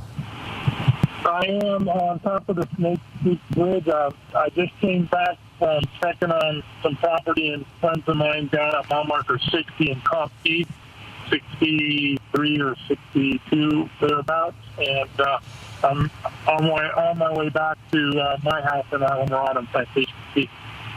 So, Mr. Garcia, I'm sorry, this is Lynn Martinez here. Where did you stay during the storm? How were you able to get to mile marker 60? Well, I built a concrete house, 3-level concrete house in Plantation Key, and I fared very well during the storm because it's pretty much a bunker with impact windows, brand new construction, and I'm 40 feet above the level to the roof, and it's all concrete. And I drove my diesel truck, a four-wheel drive truck, down there. I heard on your broadcast, it was an obstacle to get down there. I mean, those parts of Lower Matacumbe where the road, the asphalt is washed out, and there's 3 feet of sand and ocean bottom on US 1. So it's not easy to get down there. I went down there to check out some friends, and thank God they're all okay. And I took my sat phone down there and let them call family and assure them that they were okay. But the damage is pretty extensive. We will come back, and this is not insurmountable, and it's more than anything a huge, huge mess. And in a nutshell, anything built down here out of concrete and steel is standing, and anything that's not varies the damage all the way from a mobile home that's flattened to damage on the side of other structures that are wooden or whatnot. You know, Jack, I'm looking at our graphics here. It says you're a retired Miami-Dade firefighter. If you can express to maybe some residents from Isla Mirada or the other Keys or listening on the phone, express to those folks who want to get back down, express to them how dangerous the situation is right now and why they need to stay put until crews can clean this debris out of the way. Well, that's exactly just that. There's nothing that's going to be accomplished down here right now. And other than come down and wait for the cleanup to begin, but there's no reason to come down and put the plug in the sinking boat, because whatever happens has already happened, and we will rebuild. It'll come back. That's great advice, Jack, if I can call you Jack. So if you can describe again for the people who have homes and businesses in the Keys and really want a visual on what it looks like. You were saying there's 3 feet of sand, the asphalt is washed away. Can you paint a picture for us? Yes, that's in Lower Matecumbe, which is the south end of Isla Mirada, okay? Just before you get to Channel 5 Bridge, there's an area there that's right on the ocean, and pretty much the surge came in from the ocean side and brought with it a lot of sand debris in the bottom. As you go north from there, because I got down as far as Conch Key, things are improved. Once you get over the Snake Creek Bridge forward, the damage is less and less. Going south, like I mentioned earlier, if you have a concrete or a sturdy structure that's up high, you did pretty good.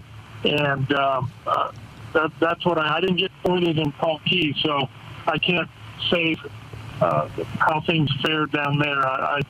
I would expect that they're much, much worse. But as far as from Conch Key north, which is approximately mile marker 63 or so, the damage is here, but it's more of a mess, more of a big cleanup to do.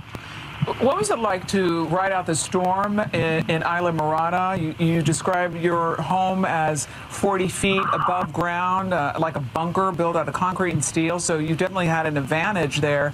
But what was it like for you? Well, it was, I was very secure in the construction of it. It's an insulated concrete formed house, which is basically styrofoam blocks that are filled with concrete and steel all the way up. So, and I've got impact windows. I was very secure in it. And, my background, I did 33 years with fire rescue. I was on duty during Andrew. And I just anticipated the worst and planned for the worst. And that's what I was fully expecting to deal with. And, thank God I didn't, and neither did anybody else that I'm aware of. But, I can't stress enough down here, you have to build things right. It's like the old story of the 3 little pigs. Don't build it out of hay, don't build it out of wood, build it out of concrete. Got to build it strong. That's right. Well, stay with us, Jack Garcia. I just want to let people know what they're looking at right here. Again, these are aerials of the Upper Keys. You can see some of the damage that was done in Hurricane Irma. A lot of boats moved up onto property. Mr. Garcia, if you can, sort of 2 questions here. The storm surge, what do you estimate it was where you were at in Isla Mirada? And secondly, we'll get to that first. And secondly, are you hearing any word of damage reports out of Key West? What are you hearing out of that area? I haven't heard anything from Key West. or south of Irma. I really haven't heard anything because everybody can get down there. I was able to get down there and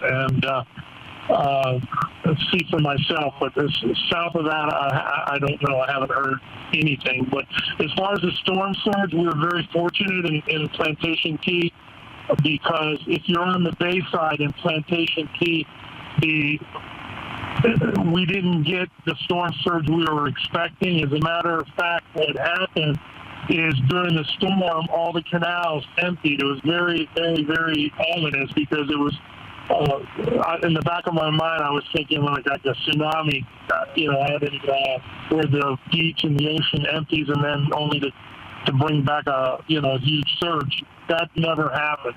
I was in contact with friends on the ocean side of the island of Plantation Key, and they did get surge. And apparently, what happened, and this held true all the way down to Long Key, because I spoke with friends down there that rode out the storm, and the surge came in hard and heavy and quick on the ocean side of the Keys, but on the Gulf side, it emptied the water there. And we are fully expecting it to come back. And where I'm at, the water came up to dock level, to the top of the dock yesterday after, say, around 6, 7 o'clock. And beyond that, our high tide was at 2 in the morning. And I thought that it would come up another 2 feet for the normal rise in our tide here. And it never came over the bank. So very fortunate. Everybody in Plantation Key anyway. I want to give you an idea of what they're talking about. Jack there is from Isla Morada. This is the Florida Keys, tip of Florida, the Florida Keys, 100 miles from Key West to North Key Largo, up to North Key Largo. Here's where he's talking about. He talks about Conch Key. It's a small one. It's right around Big Pine Key, and there are a number of them that are so small you have to zoom in very far just to see them. But what happened was the storm came in at Cudjoe Key, right here. Here's Sugarloaf, here's Key West. The eye of the storm was right about here. So he's talking about water coming in on the ocean side. This is the ocean side. Pull out just a little bit. Here are the Bahamas over here. This is the Atlantic Ocean. I'll switch to the other view. This is the ocean side of the Keys over here. And he's talking about the water coming in. So here we are at Cudjoe Key, right here. Cudjoe Key, it's hard to see from this big map, I know. But the storm's like this, so it's counterclockwise. And all of this storm surge is pushing in on the front side of the storm.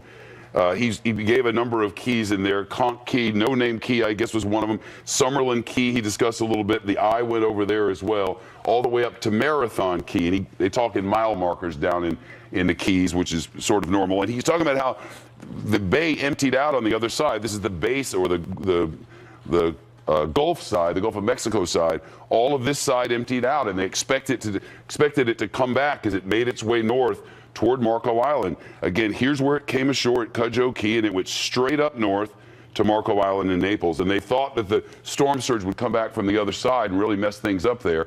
Thankfully, it did not. Let's get back to WSVN's live aerials now, as we're showing pictures there from the Florida Keys. And listen again to Jack, who's on the phone. Luke Jones is now on the phone. He's from Key Largo, Florida, which is the far most northern key. Let's listen. Anytime soon, so we're kind of just putting stuff in piles so that people can get through the roads and get to their homes. Mr. Jones, what was it like to ride out the storm in Key Largo? We heard from Mr. Garcia. It must have been treacherous and scary for you as well. Well, being from South Florida, it's not my first hurricane that I've been through, but this was probably the one that I was 3 during Andrew. This was the one that I remember that was probably the worst. The only way that I can describe it is a lot of people in Florida know of Disney World and the Space Mountain, and that's being inside of Space Mountain constantly for about 10 hours is what it felt like, just things rushing by. I'm looking at the side of my fence right now, and one of the palm trees fell down. Luckily, it missed the house. But, I mean, there's a bunch of people's railings that are bent over. Just hearing noises in the middle of the night, and then we're all boarded up. you can't really see anything, so it's an unknown factor. But it was a bunch of wind. Luke, tell us, what's your house comprised of? What's it made of? I mean, did you feel like it was pretty sturdy going into the storm? It's all concrete. We're in a 3-story building. The first story is a garage, and then there's like a little in-law suite, and that actually received some flooding from the storm surge. We got the water line. It's probably about 14 inches up from the ground. In the backyard, we've got the pool. I think the best part of Irma is watching my dad try to catch a barracuda out of our swimming pool. Wow. It's the silver linings. But I mean, water was everywhere. Luckily, we got our cars up. But I mean, it was a concrete fortress. I had a lot of friends that were getting ready to leave, saying that I was crazy for staying down here. But we had faith in this building, and I mean, we had shutters up, prepared. Luke Jones, who's on the phone with our local station WSVN 7 in South Florida, wrote it out in Key Largo, which is where we had some crews there yesterday, if you were watching. Has a barracuda in the swimming pool today and called that a silver lining. His father trying to catch that now. After the storm, there are always a million interesting little stories. Phil Keating is one who wrote it out. Down in Key, let's see, where were you? You were in Fort Myers? No, I forget. You were in Miami-Dade. You were on the 79th Street Causeway. How is it today, Phil? Exactly. Today is a day of a massive cleanup effort that is underway after enduring 30 hours for South Florida of pounding winds, 70 miles an hour, gusts up to 100 miles an hour at the airport, and driving rains of 4 to 14 inches depending on where you live. Untold numbers of trees toppled yesterday, some into the streets, including this huge one. Diameter of this tree trunk 2.5 feet, and the winds were so strong, not only did it rip up the root system, also the concrete sidewalk on top of it. A lot of these trees have blocked so many roads. 60% of the utility signals still don't work, and all of that combined is very much a part of the reason why a curfew remains in effect and will go back into effect tonight. Now, we drove around some neighborhoods looking for the effects of the storm surge, and oh, did we find one.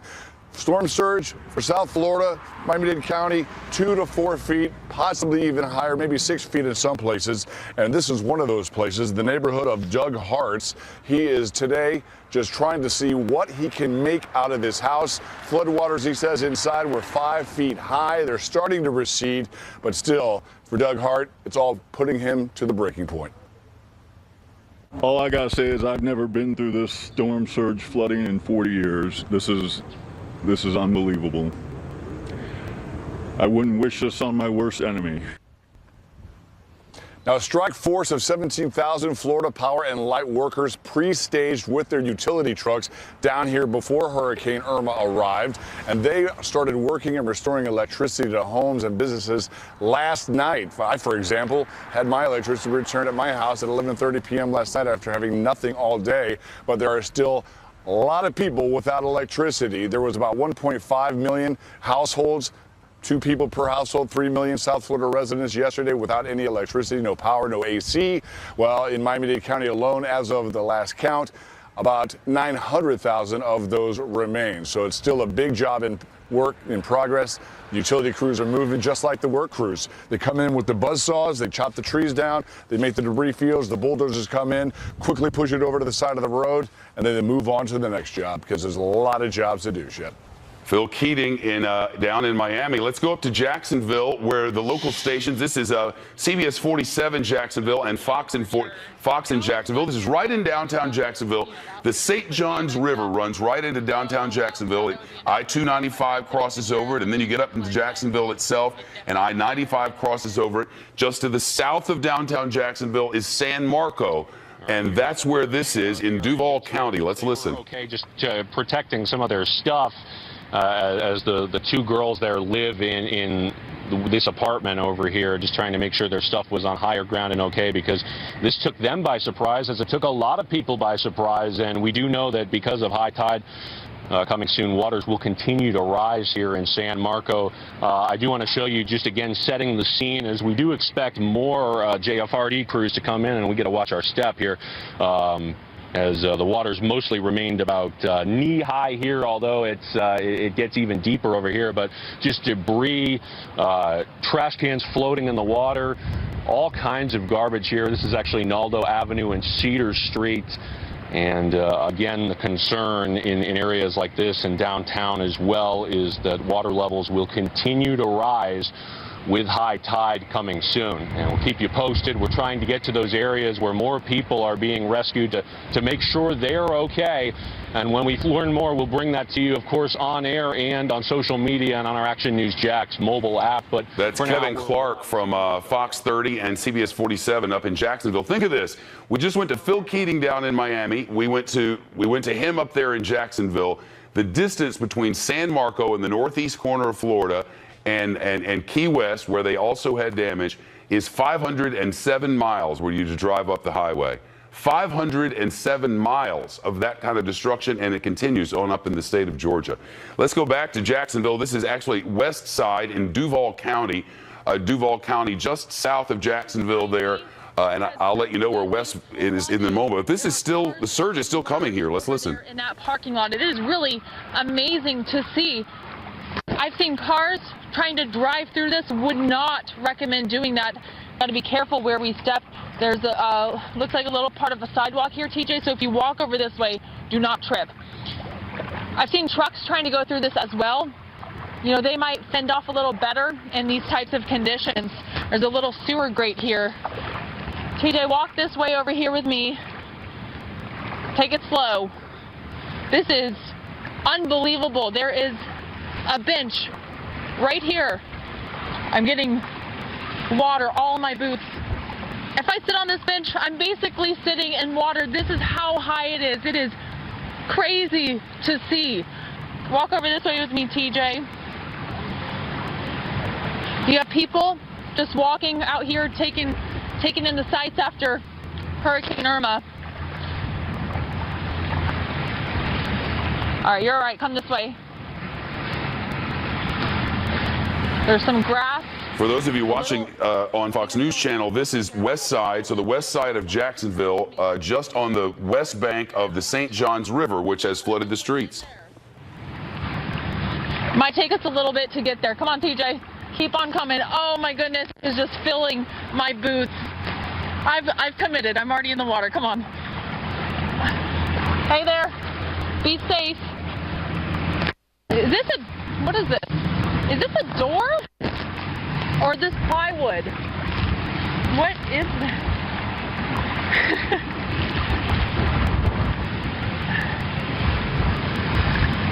Okay, this is what you have to be careful about when you walk through here. There are nails in this.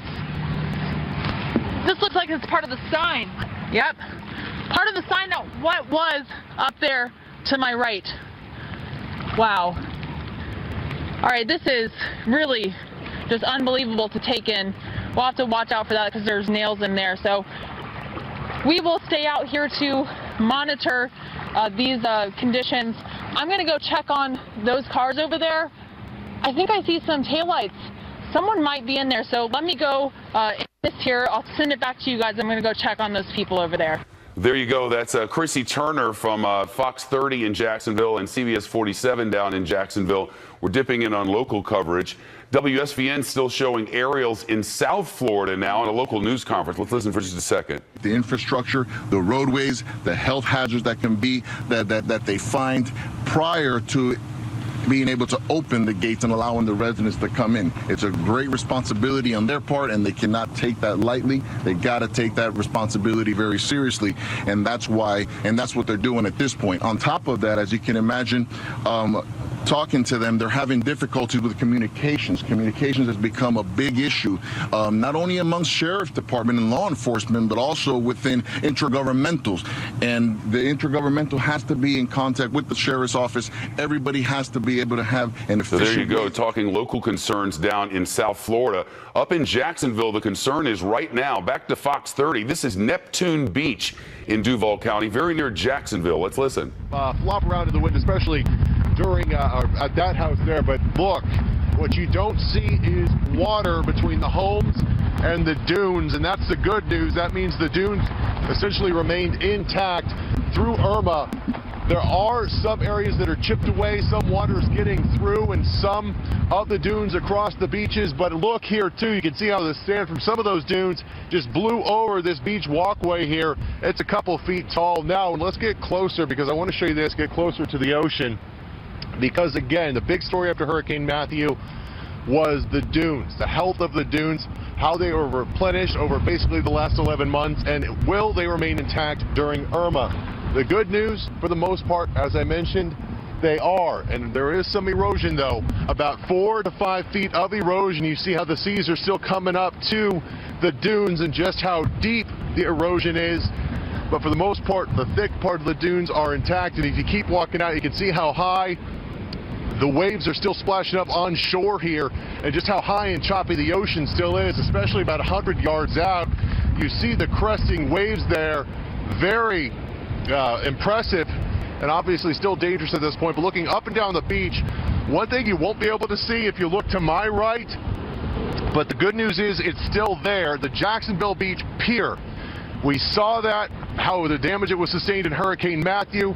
It was concerned if it was still going to be structurally safe after Irma. We saw it, and from what we saw earlier today, it was still standing, and it did not look like there was any major damage. But as you just saw, these walkways themselves, this, the side, because of the storm, I almost fell in it. My photographer fell in it earlier. So there still are some hazards out here in Neptune and Atlantic Beach. But the good news is the dunes, for the most part, look like they are okay. And minus gusts like this, the wind has been dying down since this morning after Hurricane Irma. Reporting for the beaches, Cole Heath, CBS 47 Fox 30. So there you go, Cole Heath on the beach there in Neptune Beach. If you're off to the right from Jacksonville on the beach, the first thing up is Atlantic Beach, then Neptune Beach, then Jacksonville Beach. So what we learned there is there's some beach erosion. The Jacksonville Beach Pier, which has had a lot of trouble in previous storms, was able to survive this thing. So there is some beach erosion in Atlantic Beach, in Neptune Beach, in Jacksonville Beach. You can see the winds are still coming through there. The landing at Jacksonville, we're looking at live pictures there after the storm, and the local report. Let's listen to this. Here, the water is about 4 to 5 or even 6 feet higher than it normally would be at this time, and we are now just 1 minute away from high tide here at the bridge. So we're continuing to see flooding here along the St. Johns River. So some of the tides here again at Main Street Bridge, high tide here in just 1 minute. We'll see our next high tide at 2:32 in the morning. So flooding. Well, there you go. The biggest concern with this storm surge is that it'll hit at high tide, which just combines efforts and causes lots of problems for the locals. It's astounding what we've been witnessing from the Florida Keys, where we just got word from a news conference that's underway right now down in Monroe County. Monroe County is the Florida Keys. The officer letting us know that tonight there is a curfew from dusk to dawn in Monroe County. So for all of the Florida Keys, no one is allowed down into the Florida Keys now until further notice. But those who remain behind, and about 25% of people who live in Key West remain behind, and anyone out throughout the rest of the Keys who remain behind, there's a curfew from dusk tonight till dawn in the morning. They're just not sure still about the structural integrity of the bridges down there. There is no power throughout the Florida Keys, and authorities are warning people there are a lot of hazards. Most of Conch Nation down there knows how to survive after a storm. Most of the people who live down there have done so for many, many years, and are pretty clear about how to ride out these storms. Remember, the storm came ashore to the east of Key West, which means the dry side of the storm, the not as difficult side of the storm, hit Key West. But from Cudjoe and up toward Plantation Key in the lower Keys, those are the areas of greatest concern. And we're expecting to see pictures and live aerials out of there coming up within the next hour. So waiting for damage assessment in the lower Keys and watching this storm continue to churn to the north. It has Georgia on its mind.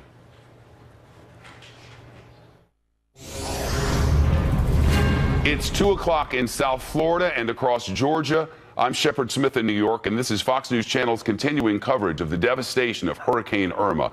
A live look from Fox 4 in this is a live look coming to us from Jacksonville, and that's a Fox News camera that's just watching the waters rise. It's high tide at the Bay Bridge there, in Jacksonville, and we're waiting to find out exactly what that brings. That just hit, and Jacksonville's chief meteorologist is on it for us at Fox 30 and CBS 45 for the Jacksonville area. We can tell you that the storm is continuing its northward path and working its way over the state of Georgia. Right now, it's a tropical storm. And for the most part, down in Florida, we're waiting for damage assessments. Let's listen to Peter Ducey, who's live in Jacksonville, where the wind is still howling. It is, Shep, and you would think that this is the kind of a place where somebody might go to launch a boat to take it out on the St. Johns River, but this is a street. We're still about 2 blocks in, and you can see how deep it is, about 500 feet, where the banks of the St. John should be right now at what we are told is high tide. You look over to the right here, there's a Hyatt Regency that is completely closed. There's nobody staying there. There are a few staff that have been left behind, and you can see why from this angle a little bit better than where we were before. There are a couple of feet of water that are blocking any way that you would get into that hotel, basically, by foot or by car. We just saw the utility company go in to this building. They've been checking things out all up and down this block. It looks like if the water holds right now, that high tide is here. This is about as high as it's going to go, which should spare many of the businesses on Bay Street. But with the wind still coming in, you know, Jacksonville, nobody really talked about as being one of the places that the storm was going to hit as hard as it did. But you get a sense of how fast the wind came through here earlier today, late last night. Trees like this uprooted. They were uprooted like this in the lanes of I-10 East as we headed here from Alabama this morning. There's a lot of that. Obviously a lot of water, and now we wait to see how high it is in the rest of the city that we haven't been able to get to because we just have a car. We don't have a boat. And we wait to see how long it's going to take to clean up big trees like this one, Shep. Peter Ducey there for us. West of you in Lake City, we were just looking at some brand new pictures that had come in from there. There's some pretty extreme flooding where Interstate 10 meets Interstate 75, which is significantly west of Jacksonville, and all throughout Duval County we've been watching. This is Action News Jacksonville Skycam up above, and this is looking at Orlando. Let's listen live. This is live, a live look now, and you can see just that damage that just a car appears to be almost into the door of the home. Looks like maybe they tried to park in a driveway. I don't know if the winds knocked them there or if they tried to park to kind of get some shelter from those winds. But a look at the damage from Orlando. We expect to see more images coming out like this from across the state in the aftermath of Irma. Black Creek was a bad area. And our thanks to our local stations. That's the Fox station, Fox 30, and CBS 47 in Jacksonville, sharing some of their images with us, and I've got them coming in on so many different monitors. The Upper Keys in South Florida coming to us from WSVN right now, and we had been wondering exactly how severe this damage was going to be. We don't know exactly which of the Upper Keys this is because the helicopter's flying over and isn't sending us that information. But let's listen as South Florida's news station tells us about this. So the vehicles can get through to bring in the fuel to Craig Stevens along with Belkis Naray on 7 News South Florida. Yeah, that happening. It's also a day where officials are trying to get a grip on what they're dealing with. They're surveying the neighborhoods. They're canvassing to get a sense of where there's structural damage, where it's, roads and bridges might have issues. They have to kind of have a baseline, an understanding of where they are, so then they can begin to tackle it right away. And while they're doing that, they can't have people, all of us, trying to get into our homes. You're anxious to go home, you want to see how things made out and so on. But while they're getting that baseline so they can figure out a starting point from which they begin to help us recover, they want us and need us out of their way. And it's not just Monroe County. We're seeing that in other parts of in Miami-Dade and Broward as well, where neighborhoods are still subject to curfew. I mean, they'll let you in if you live there, but you're going to wait an awful long time to prove you live there, show them your ID. But at least for now, the Keys are closed. Look what's happening live in Jacksonville from Fox 30 in Jacksonville. This is in Middleburg, which is in Clay County up near Jacksonville. Black Creek rescues, people being rescued from the high water. Let's listen now. literally get out of the flood water. I'm going to work to speak with them, and I'll have more for you coming up. Reporting live in Black Creek, Romney Smith. So Romney Smith there from Fox 30 in Jacksonville, talking to the local crews there. And we're kind of listening in to different stations all over the state because a thing has happened in the last few minutes. The choppers have been able to get up, and reporters are out in these neighborhoods, and we're learning for the first time about some of them. Kevin Clark, for one, from Fox 30 in Jacksonville, is out in after the storm coverage. He's in San Marco in Duval County, which is near Jacksonville, just south of downtown Jacksonville. Let's listen. And a crew that was hauling a boat, so we know more rescues are going on. Our issue right now is the water gets deeper from here. You know, I'm standing in knee-deep water, but it eventually gets waist deep, and perhaps even more. Actually, Ryan, if you can pan down the street, you may be able to see someone kayaking. I'm not sure if, Ryan, do you know if that's someone kayaking or it's just a kayaker? Okay, so he says it's a kayaker, not a rescue boat, but we've seen several rescue boats out here, including some video I want to show you from a little while ago of a family being taken by JFRD crews. JFRD has been coming around, knocking on doors, just making sure everyone is okay, because again, this is waist-deep water that with high tide expected to get bigger waist-deep at worst.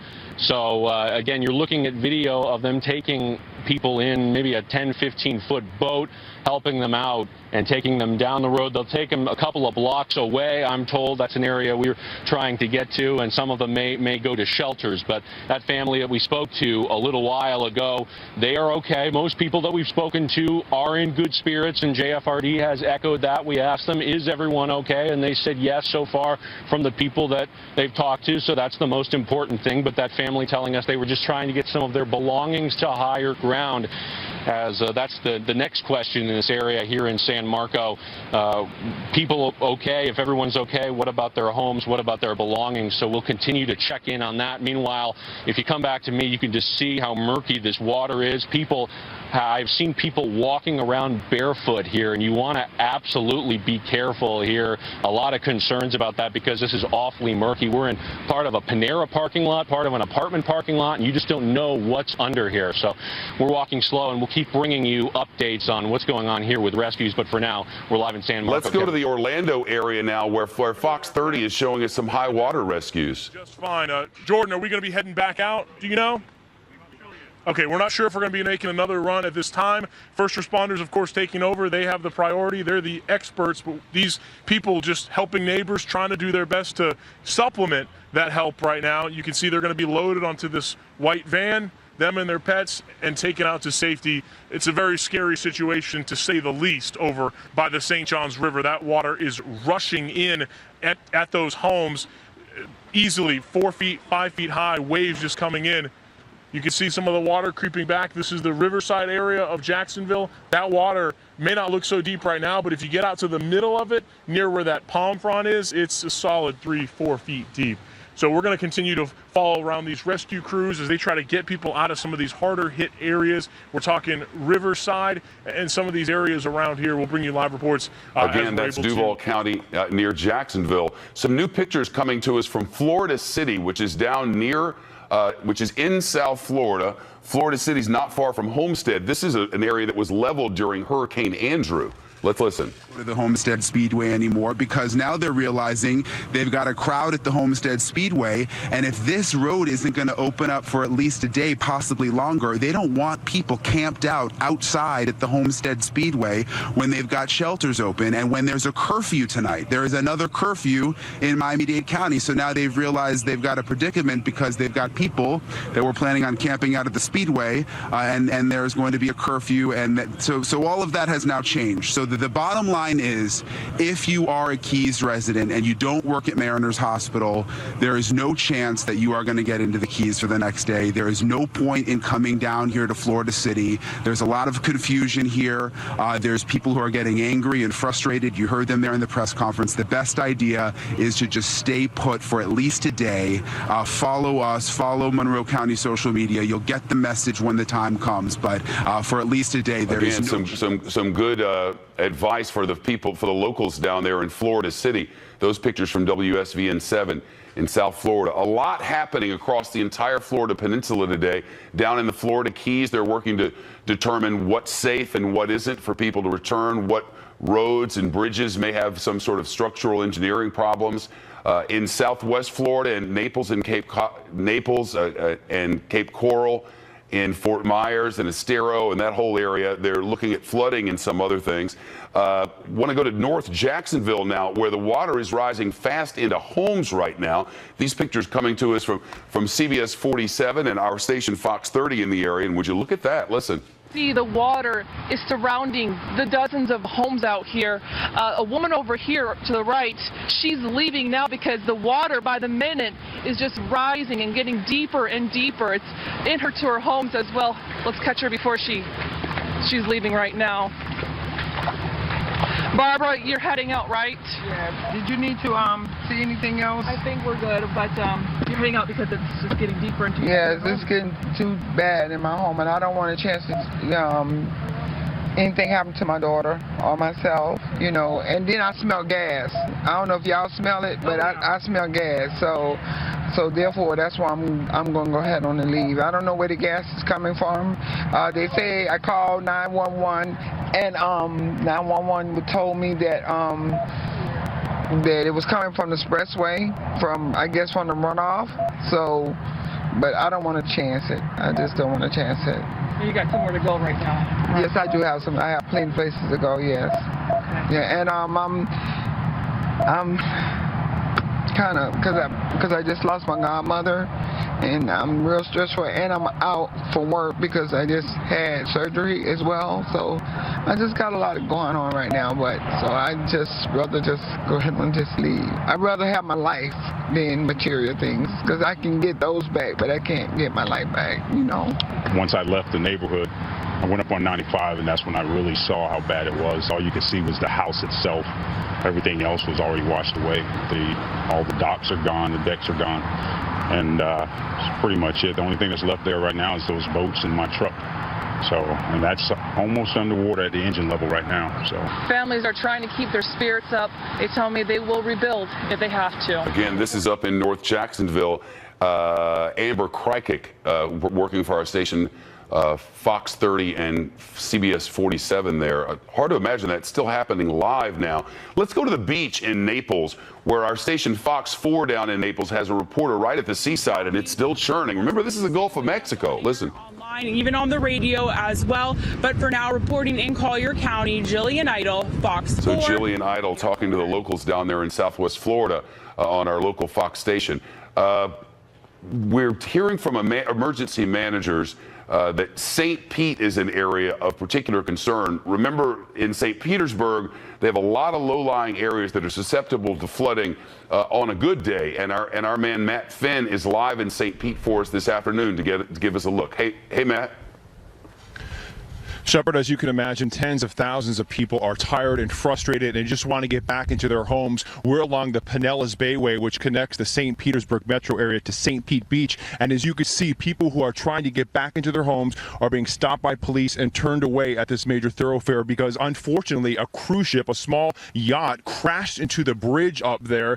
The owner of the boat tells us that the county is still checking for some live wires along the bridge, so no one is allowed to cross that bridge. Some people are just stopping and waiting in traffic. To my right, there are some families who are just camped out here with their children and their dogs saying, well, we've been through a lot. What's a couple more hours just sitting on the side of the road? We just talked to the energy companies here. Duke Energy says right now 415,000 people in the Tampa Bay area without power, and Tampa Electric saying they have 330,000 people in the area right now without power, and they're warning that you could be without power for days. Shepard? Matt, what's the details on how people are going to get in and out of there? Well, authorities tell us it could open as early as 4 o'clock. We arrived to the scene this morning, and the yacht was rubbing up against the bridge and land, and the boat owner arrived, and he said they're doing everything to assess the damage and try to get that boat out of there as soon as possible. But police tell us that